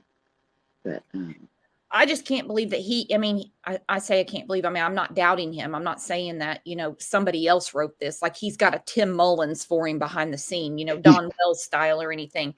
But for him to be able to put the pen to paper, he can't possibly process everything that's going on. He's probably still stuck in the yard. That's not something that we see.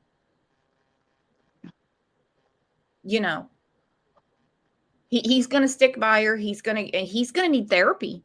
He's going to need for sure. Oh, a lot.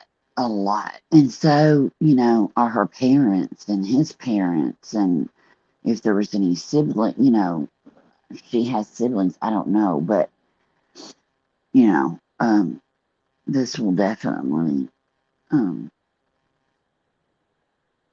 it's shattering. It's just absolutely shattering. Mm-mm.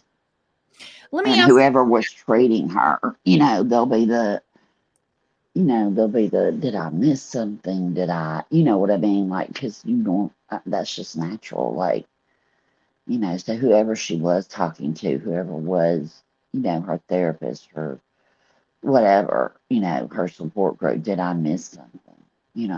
Sure, she had a best friend, did I miss something? Did I not see something? Did I not listen enough? Obviously on Tuesday, he thought everything was okay, because I just don't think for a minute, because he talked about her worsening condition. Obviously it was okay on Tuesday, for him to run, get food, and come back. It's not like he left her alone for the weekend and went skiing with his friends. You know, this was a quick errand. And it really makes you wonder what the hell happened. The door shuts. What was that trigger? Something had to Strangles turn. kids. She knows, maybe she knows she's left alone. I don't know. I mean, more's going to come out. Way more is going to come out. Clumsy Clairvoyance. Thank you. Clumsy has just gifted Bowling with Cotton Balls a membership. Thank you very much. I did see a super sticker from Lisa. Thank you, Lisa. Makes it much Love easier. that username. I know. Makes it much easier to continue doing what we do with you guys as support. Can't do it without you guys. There's no way. There's absolutely no way. And I'm not making excuses for what she did. It's just No. But I'm look at what not at all. Look at what C Star is saying. She may not totally get well either. She said no. Yeah. She may not. She might not, and she might get better. And then they tell her, they're going to have to tell her, she's going to ask eventually, where are my children? If she doesn't remember. If she does, she'll have that nightmare for the forever. And if, she doesn't, when they do tell her, she might have, you just don't know what's going to happen. Your mind is very, very powerful. My husband's aunt, she willed herself to death. There was nothing wrong with her, but she willed herself to death because she was scared that she was going to be the last sibling when his grandfather died. So that your mind is so powerful, and I just hope that anybody going through anything, that they get help. And please, just don't. It's so hard. And I'm guilty. I do it, but I try not to judge. But this case is just,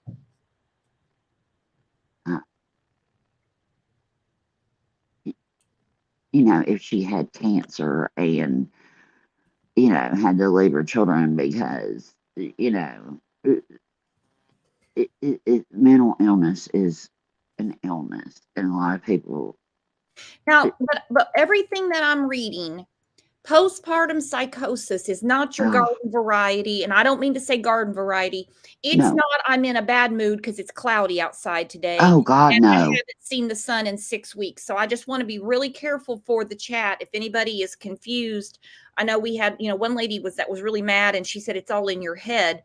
That when a postpartum woman goes into psychosis, that's not necessarily a reach out and touch someone's situation. They don't know what's going on. Let's see what Angel P has to say. We have 2 nurses up here. Hi, Angel. Well, hey there. How's everybody doing today? Good. Pretty good. I was just sitting here listening, and this is just horrific. And I wanted to tell you guys a couple of stories. Okay. The first story is when I was working on a psychiatric unit for adults, to show you the power of the psychotic, postpartum depression. And even some women can develop it while they're still pregnant, called peri-depression. You know what I'm talking about, Rowena? Yes, I did. Okay. This woman was very pregnant, like 6-7 months pregnant. And she would literally take herself and throw her stomach and herself onto the wall. Yeah. If we didn't watch her, she would run around the unit and she would just throw her abdomen onto anything. She didn't know she was pregnant. She didn't know what was going on. So, Miss Brooks, you're exactly right what you said about that. It's very, very scary. Mm-hmm. And the other story I wanted to tell you is about grief. It's been a really rough couple of weeks with all these cases and all these kids and stuff. And take care of yourself first. I want to see everybody in chat. I love talking to you guys, love hanging with you guys. But let me tell you, you're not going to come into a live and I'm going to be like, great news, guys. We talk about heavy, terrible, horrifying things, and some of the worst people that the devil could shit out on any given Sunday. Yes. And most definitely. So take You care know, of yourself first. absolutely. And I've heard some people kind of start spreading rumors about the husband and crazy stuff like that. But okay, listen, I was a hospice nurse for years. And this is a very personal story, and I'm going to share it with you guys because I love you. But I was a hospice nurse for years. I was a good hospice nurse. I educated my patients. I supported my families. I took care, teamwork, the whole 9 yards. Okay. My father died unexpectedly in 2016. Now, grief is not something that people choose to, like, I'm going to be angry about this or I'm going to be sad about this today.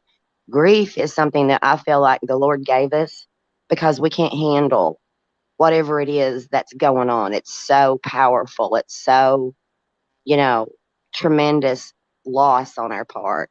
When my father died, I had no clue how those people were feeling.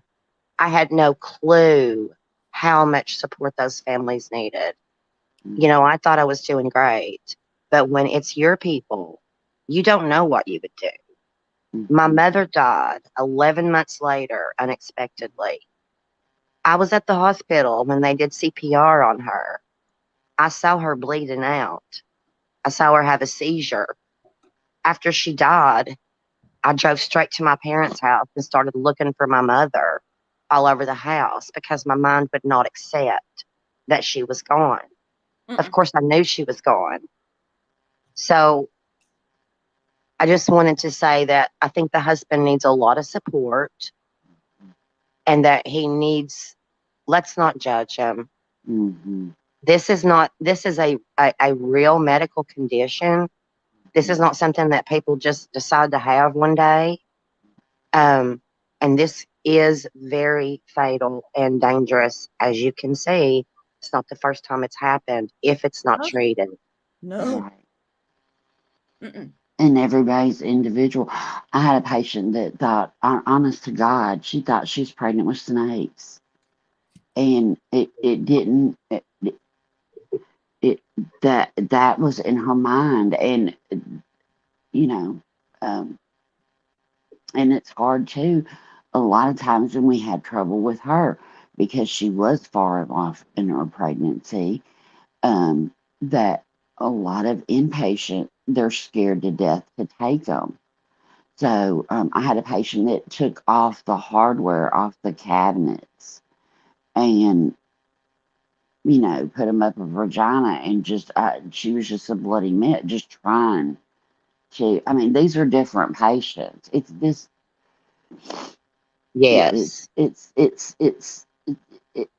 No, they didn't make the news, thank God they didn't make the news, but it's very real. And you can tell somebody all day long, you can bring an ultrasound in, you can show them this is your baby. They see snakes, period. And they're scared to death. That terror is so real. It's so real to them.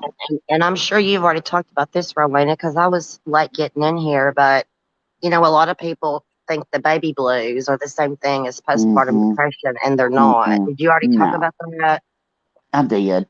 Okay. Baby blue, if anything goes longer than 2 weeks, then you need to call the doctor. You can pat me on the back. I brought up the baby blues, Rowena. Yeah, you did. I know. But Take that's what credit for my shit.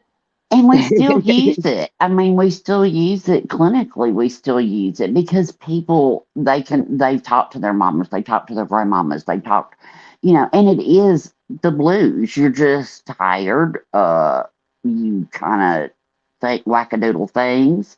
But it doesn't go on for longer than 2 weeks. I'm trying to think of it. But it doesn't go on longer than 2 weeks. And that's when this, and that's why it's so important for other people in the home to watch, because so many times as mothers, we scoot, we put ourselves last. Mm. And nurses, we do. We just put ourselves last. And Lori, thank you for the reminder. Lori said she was going to a day program 5 days a week. I don't know Yeah. if she was, I did read something about medication. I don't know what medication she was on. It wouldn't make any difference to me anyway, because I'm not a doctor, I'm not a nurse, but she was actively seeking treatment. Yeah. I just that is amazing to me. AP, you're right. These discussions are incredibly valuable, because this community has the mental capacity to have discussions.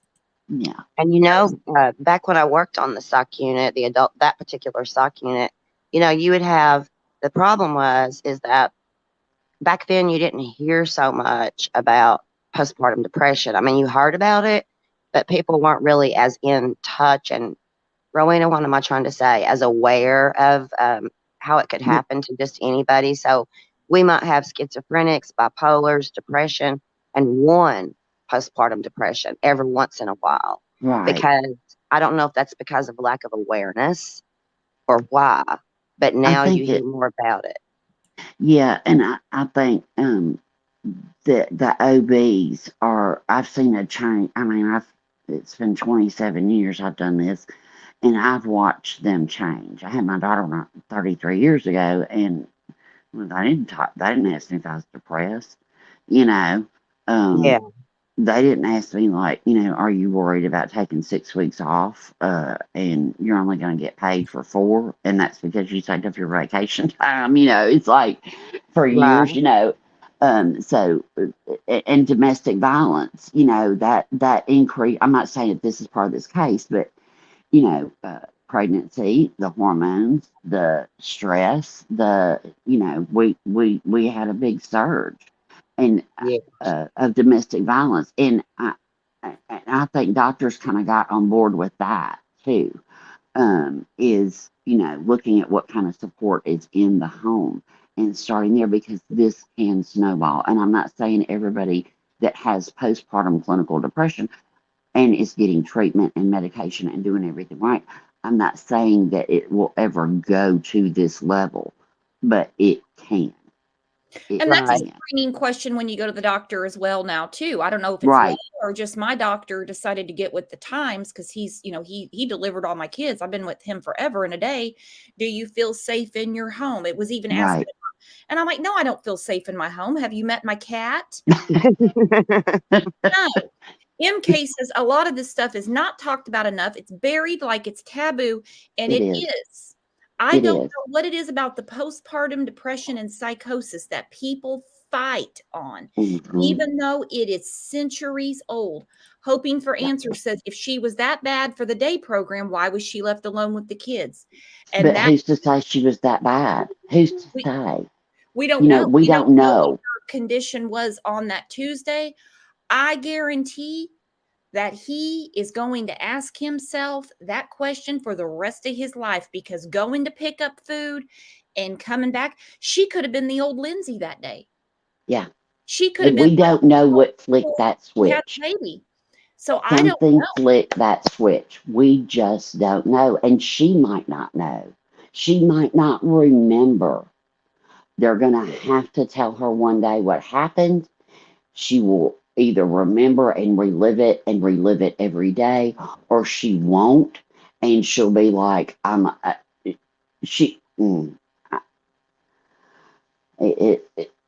it's just bad all around. And these babies. And I'm sure you've already talked about, I'm so sorry. Everybody that has postpartum depression does not go on to have postpartum psychosis. No. This is rare. This is rare. Yeah. No, we're not giving any medical advice. No, I'm not giving And as far as he goes, I don't know. I mean, he went to pick up the food. Don't think he's not going to be heavily questioned and grilled. Now, he hasn't done anything criminally wrong. Even if she was out of her mind, he can go get a breath of fresh air. Right. But they're going to And you're ask him. talking about 25 minutes. 25 minutes. Like I said, that day she could have been acting like the old Lindsay. The old Yeah. Lindsay. I Yeah. don't think for a minute that this man, and if it comes out that she was crazy all day and he went to get the chicken anyway, I'll judge the hell out of him. I'll be the I, first one to come on and say, hey, I rip on him. you joined the ranks of Rusty Yates, Patrick. Yeah. Yeah. But, you know, and I wish that we knew more about the psychotic. But it affects every sense. They see things. They have hallucinations. They hear things audibly. You know, and then they can smell things. I can't imagine that terror, you know? I have a couple of questions that you guys might be able to answer. Go ahead and finish that, Rowena. Oh, I'm done. Rowena, you're never done. Lana said she could have been fine that day and then triggered. She may not even remember what triggered her. This is what really scares me. Like I said, I say scares me. The most recent thing that I have read about her condition is that she still doesn't know what happened last Tuesday. Tiffany wants to know, maybe one of you can answer it. What qualifies you to be admitted to a 5-day program? What would you have to exhibit? What behaviors would Patrick have to tell her OBGYN to put her in this program? Oh, I can't. I don't. I mean, it's so individualized and it's so center individualized. Like It what, is individualized. yeah, But what their and insurance criteria. companies, yeah. But I would Yeah. think that normally what you would see, I'll just say this since I worked in psych for so long, is normally you would kind of see mild, typical symptoms that would look the same as somebody that was depressed, okay? Like maybe they weren't tending to their hygiene as much. Maybe they were becoming more withdrawn.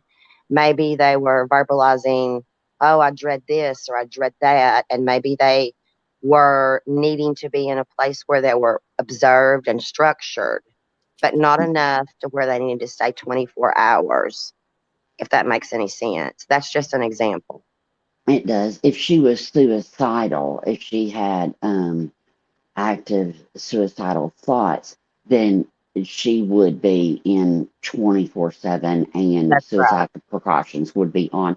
And when I say suicide precautions, we have these patients, okay? Because we were labor and delivery postpartum NICU, but we had these moms because sometimes other things were triggered. They'd have preterm labor because of all the things that they were doing to themselves. So when I say you're on suicide watch, I mean you're 2 feet from the bed. Okay, you don't take your eyes off them. You don't say, "Hey, I'm gonna go grab a cup of juice for dinner." No, You don't leave. They don't leave your sights. And That's right. So you're 2 feet from them because just in case something, whatever, they could have visitors, of course, but if somebody slipped them something or whatever, you could be on them quick before they could. And a lot of people don't. I had 2 patients in my bed. If it was twins, I had 3 patients in that bed because even though that child wasn't born, they were still my patient. I had to protect them. So that's another thing that I'm so glad OBs are now screening for this during the prenatal period, during the perinatal period, before you deliver. So, and we have a lot of patients that came in that were on medication. They were clinically depressed, and they would come in, they would deliver. They were always like high risk, even more so after they deliver. But this can occur, like I said, it can occur 4, 5, 6, 7, and we don't know when her 5-day treatment started. Well, and So, there's this too. Fun to Ski brought up, a very important thing. Her insurance company may not have approved her for in-care treatment. Remember that? yes, They have private pay insurance. He works for Microsoft. She works for the hospital. I'm pretty sure she was off work. Lindsay did talk with her doctor about not feeling well. She was an OB nurse and she knew something was wrong. She may not have qualified for the inpatient. right. And This is and and true. insurance, whoa, don't get me started because insurance companies now have medical degrees. So Well, yeah, now they're that's right. doctors of medicine. They tie our Yeah, hands a lot. Because that's nothing right. pisses a doctor off more, and I've seen it myself. I've seen it firsthand when they're trying to prescribe a medication and they're like, but your insurance won't approve that. They know you need it. So Yeah. we're going to do this for a while and go back to them. It's a real thing. It pisses me off to no end. It's a Yep. very real thing, Brooks. Part of what I did for 8 years for the psychiatric units, we had an adult and a child and adolescent unit, that was my job. I did utilization review. So I talked with all the insurance companies to get patients the ability to stay on the unit for longer. Um, the children to go to residential if they needed. And I did that for years for 2 different facilities. Um, and it got to the point to where we'd have somebody come in on crisis, and let's say they had a Medicaid or a TennCare top insurance status, and they were standing on one of the bridges getting ready to jump off the bridge. It kind of got to the point to where that didn't even mean anything to the insurance. It was like, well, were Hmm. they just standing there? They literally almost felt like they had to have one foot over the rail for them to say Exactly. they needed to be in the hospital, Yeah. Well, and Yeah. Tiffany has a really good point. She said, I just figured 5 days a week with 3 children, it might, it's a bit more mild. So there definitely was an issue. It could be an insurance thing. It could be, Hmm. well, we don't need to put her in the hospital. It's not that bad. Well, it was that bad. Yes. So at the But time she was in something a day split. program, maybe she wasn't demonstrating the more severe symptoms. I don't know. Mhm. Yeah. If somebody doesn't tell you, and with her being a nurse, I'm not blaming her at all. Mm-mm. But I'm a nurse, and I'm one of the worst patients ever because Me too. I try to say, oh, this is what's wrong with me, and I don't even go to the doctor if I think I know it's right. Well, I So diagnosed myself with an ulcer and I had a bad gallbladder. And I almost ended up with pancreatitis in ICU. I was 2 days away from it. So, yeah, right, we're horrible. We're horrible. right. So some people might think, oh, I don't have that, surely in your moments of lucidity. So Yeah. it's hard to say. Every person's different. You have to know your person. You have to know their behavior, their routines. And if you see something different, you need to talk to them and ask them what's going on and pay attention. It's a real thing. Yeah. And I don't know if y'all are seeing a theme in this. People need to say something. So people are made aware, your family members, your friends, somebody knows something's going on. You've told them, they all know. And in this case, everybody knew. It seemed like they both were doing the right things. Patrick and Lindsay were both doing the right things. She was getting help. She wasn't sleeping underneath the carpet. All these things, but something. And that's where you get the psychosis. People, yeah, and it's real. And it's just, people have got to just watch your people, watch your friends, encourage them without judgment, without blowing them off and going, girl, I had that, you're going to be fine. No, you don't know. So, And C Star has a really good point too. Her husband wasn't trained to handle her illness either. No, he works for Microsoft. right, He's not going to know. He's not Right. going right. to know. And that's why they're so now.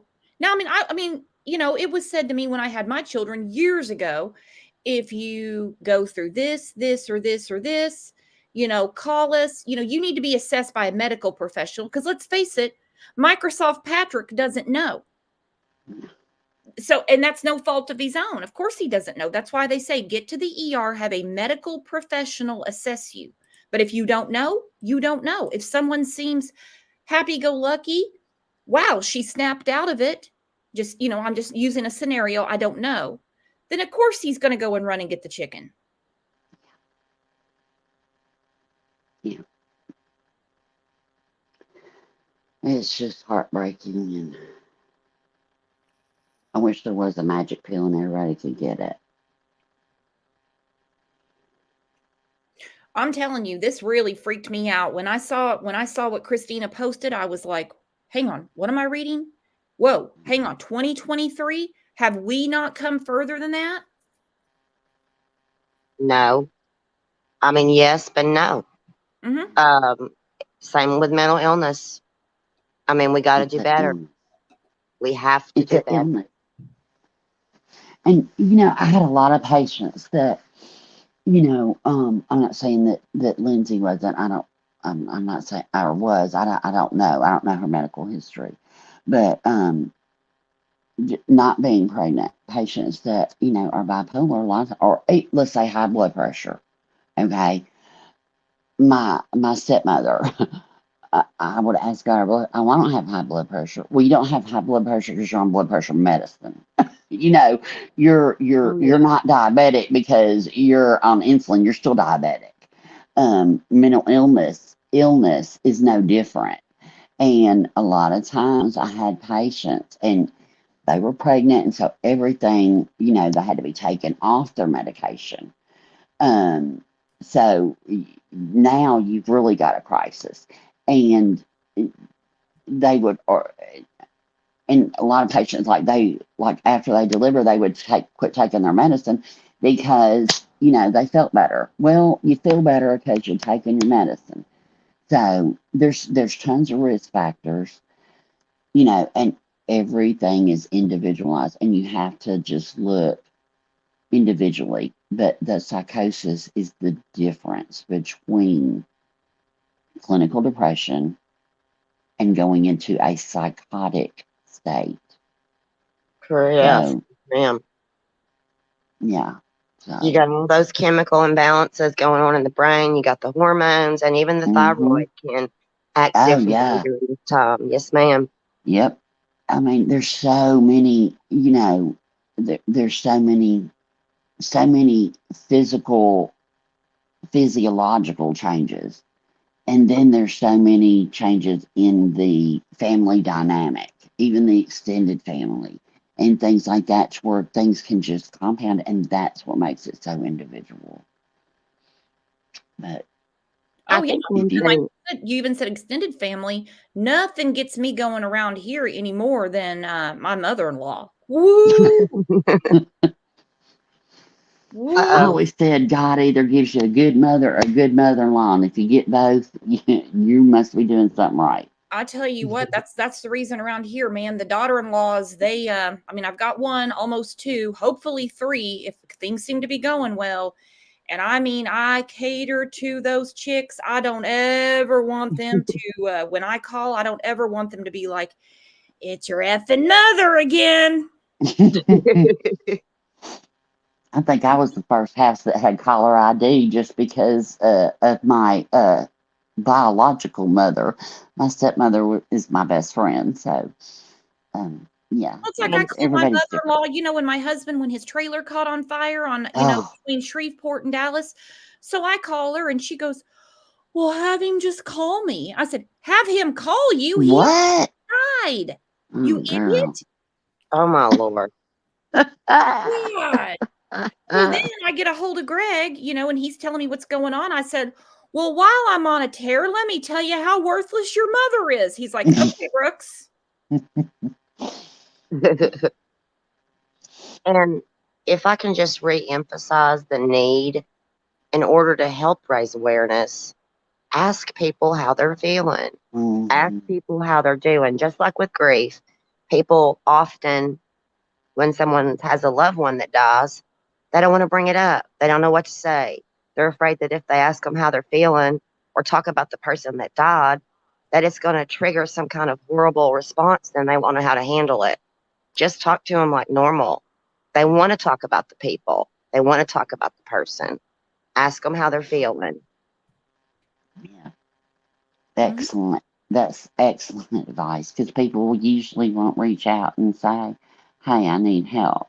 But No. if you see something or just whatever, and it doesn't have to be anybody that has any kind of illness or anything, just, keep up with people, you know? Especially in this day and age, it is, Yeah. my conspiracy mind that, I'm of the mindset that for some reason, somebody doesn't want people getting together. Yeah. It Yeah. Yeah. you get a different sense of community when you're around people physically as opposed to, and don't get me wrong, this is amazing, this is great. It's really okay. It's really okay to wash your hair and go to the store and not order your groceries. It really is. You Hmm. get a different sense of communication when you're face to face. Hmm. And I do worry about these young mothers that take babies home and everything's a phone call away as opposed to people coming to check. Yeah. Yeah. It's a huge difference. Like you said at the beginning, Brooks, it's like, people, you get one person in an email, but when you see them face to face, it's a different thing. I mean, So, I was very fortunate when I brought my sons home. I was worried that my sons wouldn't know I was their mother. I was like, they're going to think my mom's their mom. They're going to think that my mother-in-law's their mom. I'm like, no, give me the baby, give me the baby, because there was so much help. My aunt, yeah, I mean, Hmm. yeah. And then you have other people that really wanted help, but told some people no because I thought, as a mom, I'm the one that should do it all. Yeah. Hmm. Mm, my train stopped. So, Right. you know, you have to take care of yourself so you can take care of others. Maybe And this comes from somebody that didn't take care of herself. I heard that, Rowena. And also, what you said was very important, Brooks and Rowena, is that if you think about when you've had a death in the family or when somebody has a mental illness or somebody has something like this going on, people are like, well, if you need anything, call me. If you need anything, let me know. Okay, how many people have been through something like a death? And do you really call people when you need something? Would it not be easier for them just to come over and check you and talk to you and spend time with you? Because a lot of people are going to say, I'm fine.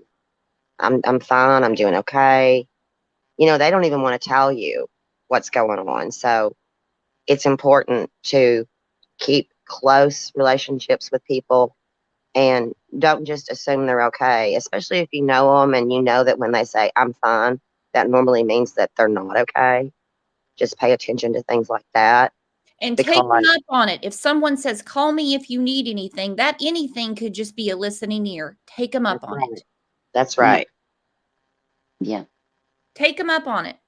The worst that's going to happen is they were in the They shower and don't answer the phone. we're used to that, aren't we? Yeah. Mm-hmm. That's not going to ruin the day. Mm-mm. And Take and them I up on was and I'm gonna share just something how it can happen so fast. Um, I was new to this channel when I was moving the whole 45 nightmare day move. the longest Um, freaking move in the I history. know, Go wasn't ahead, it? Rowena. It seemed like it was like a I go year. through myself It every was day. I'm like, 45 days. damn, Rowena's never going to get to Biloxi. Okay, go ahead, Rowena. No, I'm not in Biloxi. It's so I'm at Gulf Shores, Yeah, I know. but okay, it's fine. I don't care. Come see me. I'm not giving Anyway, you your address. it's fine. Uh, the, I have health issues. Okay, so I'm not saying that my daughter and my family aren't my passion. Yes, they are. But I worked very, very, very hard to be a nurse, and it was my passion. I loved it. I breathed it. I did. I wanted to do everything, and I did. As you know, if you had a uterus, I was your girl.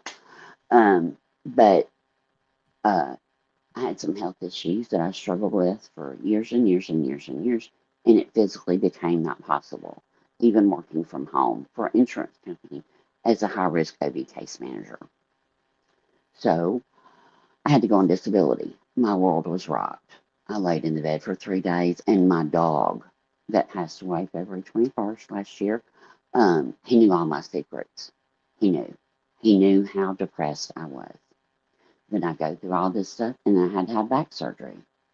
And I'm thinking, he said 4 to 6 weeks recovery. No, 4 to 6 months recovery. I got depressed. I had all this pound on me. I didn't want to tell my husband because, his mother that has Alzheimer's, my best friend, we ended up having to put her in the nursing home because it became unsafe in our environment. So all these factors built up. I existed the last 2 years that I lived in Tennessee. I existed. I lived in a 15-mile radius, and leaving that 15 miles was so overwhelming to me, I couldn't do it. I had people that knew I had health issues that had known it for 17 years at that point. Hey, call me if you need anything. Hey, call me if you need anything.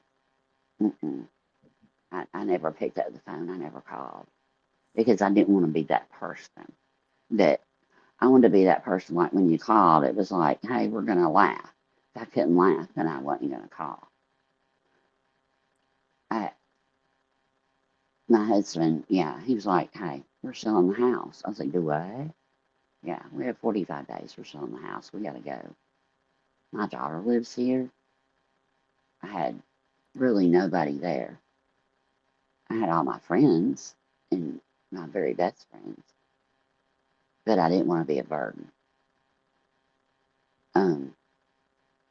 I moved to a place where I have not one friend.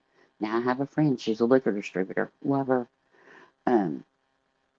But people just, when you're in that state, a lot of times, if somebody would have knocked on my door and said, hey, I know you can't put on your panties by yourself because you can't bend over. Let's get these drawers on, girl, or whatever, or just hugged me. But I didn't. Just reach out. Just reach out. And that's what I had to learn to do. And my husband pretty much smacked me in the face and was like, we got to go. Too much house, too much yard, too much pool, too much. It was just the two of us. And we did it all by ourselves. As far as packing and cleaning out an attic from 18 years of living there. And I'm getting over back surgery. I was in 5 months. I'm like, holy crap. But just, I had to learn. And changing my environment, it helped, But I've had to make a conscious effort. Walk on the beach and tell my husband, hey, I'm just letting you know I'm not depressed. But, I guess I thought I was going to be cured with sand and salt water. And it hadn't happened. And that's kind of sad for me. So, just reach out. Reach out. Don't let it get to where you have those feelings of hopelessness. And if you do, I don't care if it's the first one, you pick up that phone and you get some real help. Well, and because your family doesn't need a tragedy. We have a Discord there's always somebody in there talking. Oh, it's wonderful. I'm always gonna tell you somebody in there talking. If you don't want to Discord, because a lot of people are like, it's a pain in the ass. It's another app on my phone. We have a Facebook group where, people are, I'll wake up at like 3 a.m. when I'm getting up to make my coffee. And I'm like, oh, hell, it was busy in there last night. And it's just, everybody gets along. Yeah. I want to hear what everyone has to say. Even if I roll my eyes back to where they almost touch my ass, I'm like, I still want to hear it. I know. And there's people, and I'm guilty of it. I'll be missing from Discord for a week. I won't say a word. Crap's going down, and I have to kind of, break that, privately DM somebody if you don't want, if you feel like, your person's in that group, you can look. I can shut up. I really can. But you can DM me, and I will do nothing but listen. I'll give you my phone number. I don't care. Really, what you gonna do? I'll just block you, if you start acting stupid, But, reach out to somebody. Just don't suffer alone. And sometimes it's really hard to tell your significant other, your spouse, your mother, whoever your person is. It's really hard to kind of, because you don't want to worry them. That's my big thing. Ooh, I don't want to bring you down. Ooh, I don't want to worry you. Ooh, I don't want you looking at me like, ooh, is she depressed? Is she, all these things. And it's like irrational things. To where it's like I tell other people, I'm real good at giving advice. I can tell you what to do to make your life better. I can tell you all day long, but I don't live it. And that's the difference. So we all have to be accountable to ourselves. Hold yourself, just think of all of this as your health. This talking to someone, just it can make such a difference. So just don't suffer. And that's if you're pregnant, if you're not pregnant, if you have, Mr. Wiggler, if you have a taco, it don't matter. Depression and mental illness have they'll get anyone. It doesn't No matter. prejudice. There's no prejudice. There's no Mm-mm. income status. There's no socioeconomic status. It can hit anybody. And I think that society, has got us with this warped thinking. Like, I even experienced it as a child, and I'm sure some of you have, but, if somebody has depression or something, sometimes it's a pride thing because people will say, oh, they just need to get right with God, or, they're just weak. They feel weak if they tell somebody that. Oh, that's And how I grew up. It's weakness. Yeah. And I mean, somebody that had the weakness, I'm saying that in quotes, they were just crazy. You can't do anything with them. Then That's next thing you know, doctors start getting on board, and we had kind of what they called the Prozac nation. It's like, you ever talk to anybody who just got on Prozac? It's like talking to the damn wall. I know. Yes. And ask your doctor about medication. If they say, hey, I'm going to put you on something, what are your concerns about? Will it cause weight gain? I have a bad back and rheumatoid arthritis and some other things. And yeah, weight is on my mind because it makes physical things harder. So, ask questions. It truly is a medical disease, just like cancer, just like diabetes, just like, we don't get mad or think things about people with cancer. Oh, well, they shouldn't, wonder whether, we don't do that. So we've got to get ourselves reprogrammed to thinking of mental health, which is a neurological disease of the brain, is real. It's not something that because they're weak or because they can't cope or because they're not right with God or because, and then I'm sure some people have had the experience of if you tell someone that you have depression or whatever, people will act different towards you. Some people will. There's that experience too that some people have had. If I tell so-and-so that I struggle with depression, then they think I'm weak or they just think I need to do this or that. That's not how it works. Until something happens to them, the sky is falling. That's correct. That's the person that will call you and they'll act like they care what's going on with you. They're like, hey, how's it going? And you're like, oh, just got this or this going on. And next thing you know, 3 hours later, you're hearing they're about their whole damn childhood and everything. It's like, are you kidding me? Mm-hmm. Good God. Christina said, and don't give up. Don't give up if one thing doesn't work. It's like that doctor on that clip. We're going to get it figured out. It's not going to be quick. Hopefully it is. Hopefully it's quick, it's easy, and never have to look back. That's right. And some of these meds can take 4 to 6 weeks before they even start to get a therapeutic blood level. And some people will struggle with side effects that will eventually go away. For example, sometimes you start a new medication, you feel drowsy, and you're thinking, oh my God, I can't take this. It's making me too sleepy.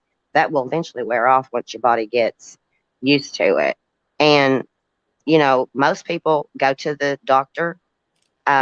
Let me tell you, this is just my opinion only. People will go to their medical doctor, okay, and they'll put them on Prozac or Paxil or something like that. Okay, it doesn't work. So they give up before the 4 to 6 weeks, or the medicine just doesn't work for them. So sometimes there is a lot of fine tuning. My suggestion and my pet peeve is if you go to your medical doctor and he puts you on a medication and it's not working, I really feel like you need to go to the psychiatrist, because they are the specialist in these types of illnesses. A medical doctor does not always know everything there is to know in all of these medications and the therapeutic effects and what they're looking for, negative side effects. Are there negative symptoms coming through? So please go see a specialist. I mean, I would personally recommend that. If you're going to go get help, go to the people that know exactly what to do. You don't go to a cardiologist to get a broken leg. Mm-hmm. Yeah. Well, and also every body, body, is different. I've used this metaphor before. There's people that have been smoking cigarettes since they were, 13 and never even had a chest cold. There's people that die of lung cancer at 40 and have never picked the habit up, never even been around it. Every body is different. That's why I hate these quick Google searches. It's not cookie cutter for anybody, whether you're talking medical or legal, because every body, body, is different. Every situation is different. Mm-hmm. Like when I saw all the comments, about this case, and they said, oh, so Leilani can't say PPD, but this lady can because she has money. No, this lady is sick. Leilani's just a POS. There's no diagnosis for that. That's got to be taken care of a different way. Mm-hmm. And if you really think about the two cases, it's like, really, one's a steak and one's I don't know, it's a dog shit. I mean, they're not even in the same realm. I'm sure they're going to try that, but whatever. Okay. But this case is just, and I hope that other channels within this community are doing the same thing that you're doing, Brooks. And thank you very much. This was so needed. And everybody, you can Google search it. It's depression screening. Hold yourself accountable. If something's not right, take that little test. It's not by a drug company either. If you go look at whateversbefore.com, and if it's some medication or whatever, use the ones the doctor uses.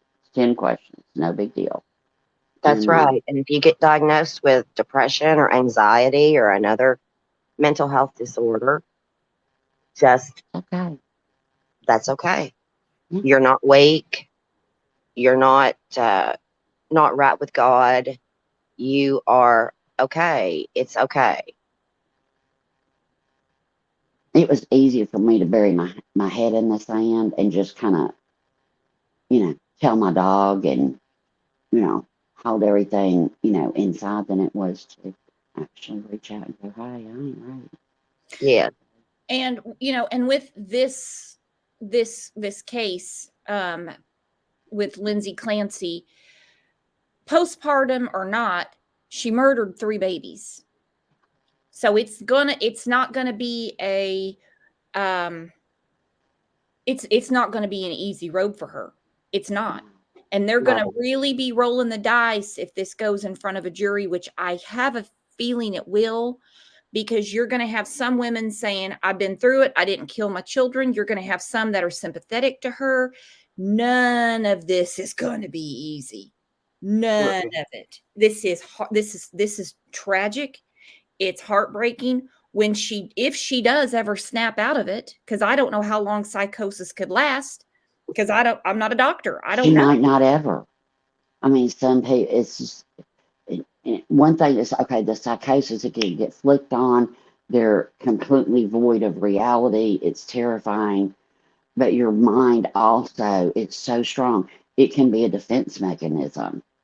I'm sure that we've all heard of the cases that, there's been abuse as a child and they regressed and stuffed it, and it doesn't come out until later when something else happens. But that's your body, that's your mind, that is kind of like it can be, I'm not saying all cases, but it can be a defense mechanism. We might not ever know. Mm-mm. And that's just the plain and simple of it. We might know, look, she's got more mental health professionals right now treating her than she ever did at a 5-day program. And she will Ever. continue to, Oh, because they're going to have, depending on how the state pursues this, they have to have their doctors look at her. I mean, and they'll go way back. They have to yeah. have doctors now. It's going to be heavily looked at. This isn't going to be, oh well, she had postpartum, so the dad's got his memories. No, it's going to get real messy. It's going to get real messy. And, who's to say that she had the same doctors with her other 2 pregnancies, the other 2 children? We don't know. So you might be looking at, the history that even before, it's just a lot. So they're going to go back and back and back and back and back. They're going to go Yeah. into her family too, because if you have a family history of postpartum psychosis, let's say a cousin, your mom, whatever, then you're at higher risk. So it's not just you; it's your, it's things that Genetics. genetically tie you, right? Mm-hmm. That tie you to those people, and that's why it's just so. There can't be enough research done on this. Nope. So before we go, I'm going to look at this. This is an older clip. It's about Andrea Yates, 15 years in. It's been much longer since, because as you can see, Matt Lauer was on the Today Show at the time. So it's been much longer since. And where they talk about, how long she has been in the hospital, her mental state. It's almost like she's scared to leave. It's a crazy situation. As much as I give hell to her husband, Rusty, I think if he had it to do over again, he certainly would. And we know Patrick here, he wouldn't have left that night. I can't make it's just, let's look at this clip. I'm talking too much. Ago, the nation was shocked to hear about this case. Rusty Yates returned home from work to a nightmare. His 5 children had been drowned in the bathtub by their own mother, his wife, Andrea Yates. Well, NBC's Janet Shamlian sat down with one of the few people who remains in contact with Andrea Yates as she lives out her days in a mental hospital. It was a crime that horrified the nation in June of 2001, 15 years ago. Andrea Yates drowning her 5 children in the bathtub of her Houston area home. She then called 911 to report what she'd done. You need an ambulance? No, I need a police officer. You have sent an ambulance. Noah, John, Paul, Luke, and baby Mary, 7 years to just 6 months old. Her husband Rusty was working at the time. He returned to a scene of sheer terror. Cops were crying. There was a lot of emotion there. They were the guys that had gone to that house and had to recover the bodies. This morning, police found Phil Archer of NBC station KPRC was the first reporter on the scene. They brought Andrea out,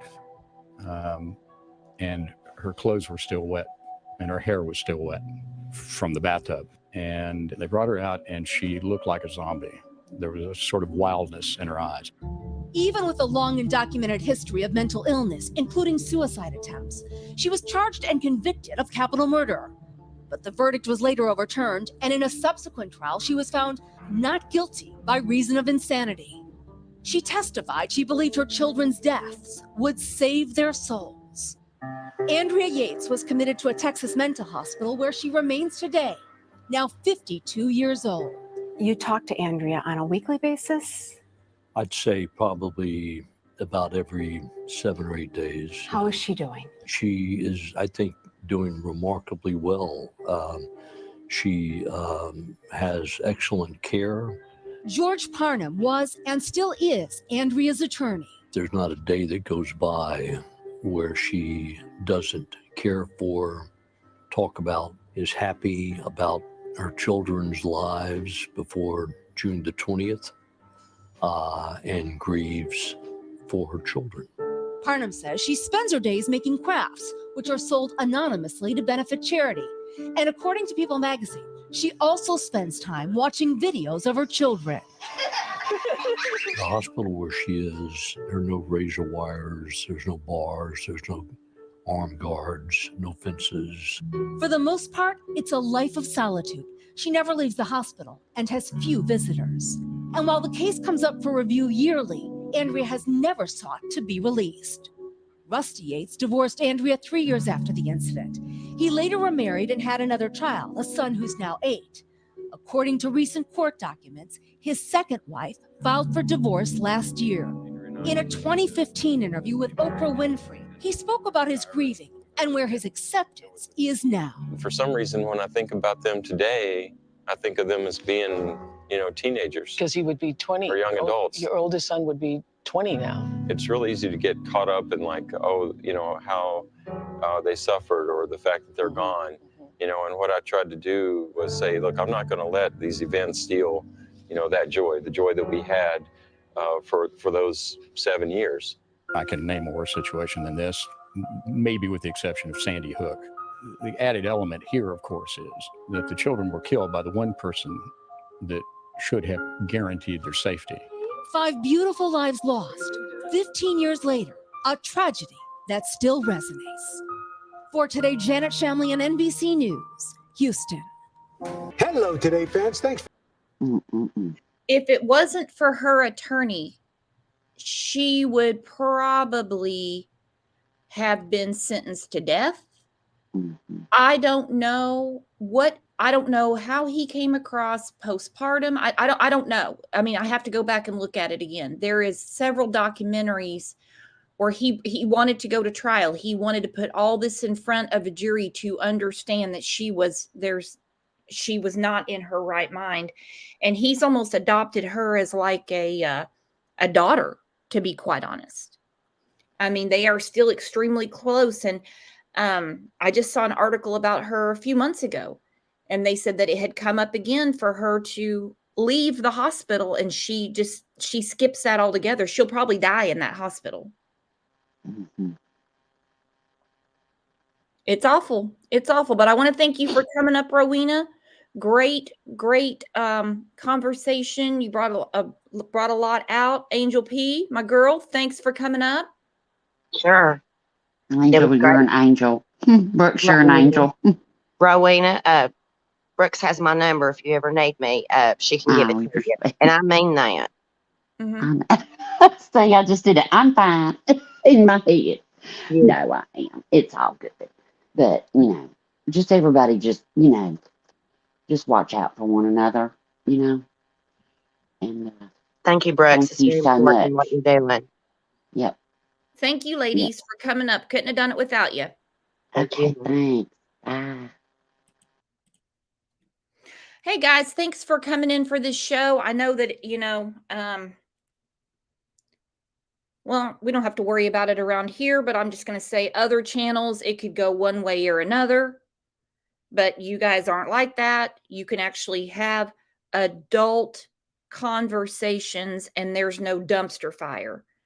And this was one I was going to try to stay away from. And then I was like, what am I talking about?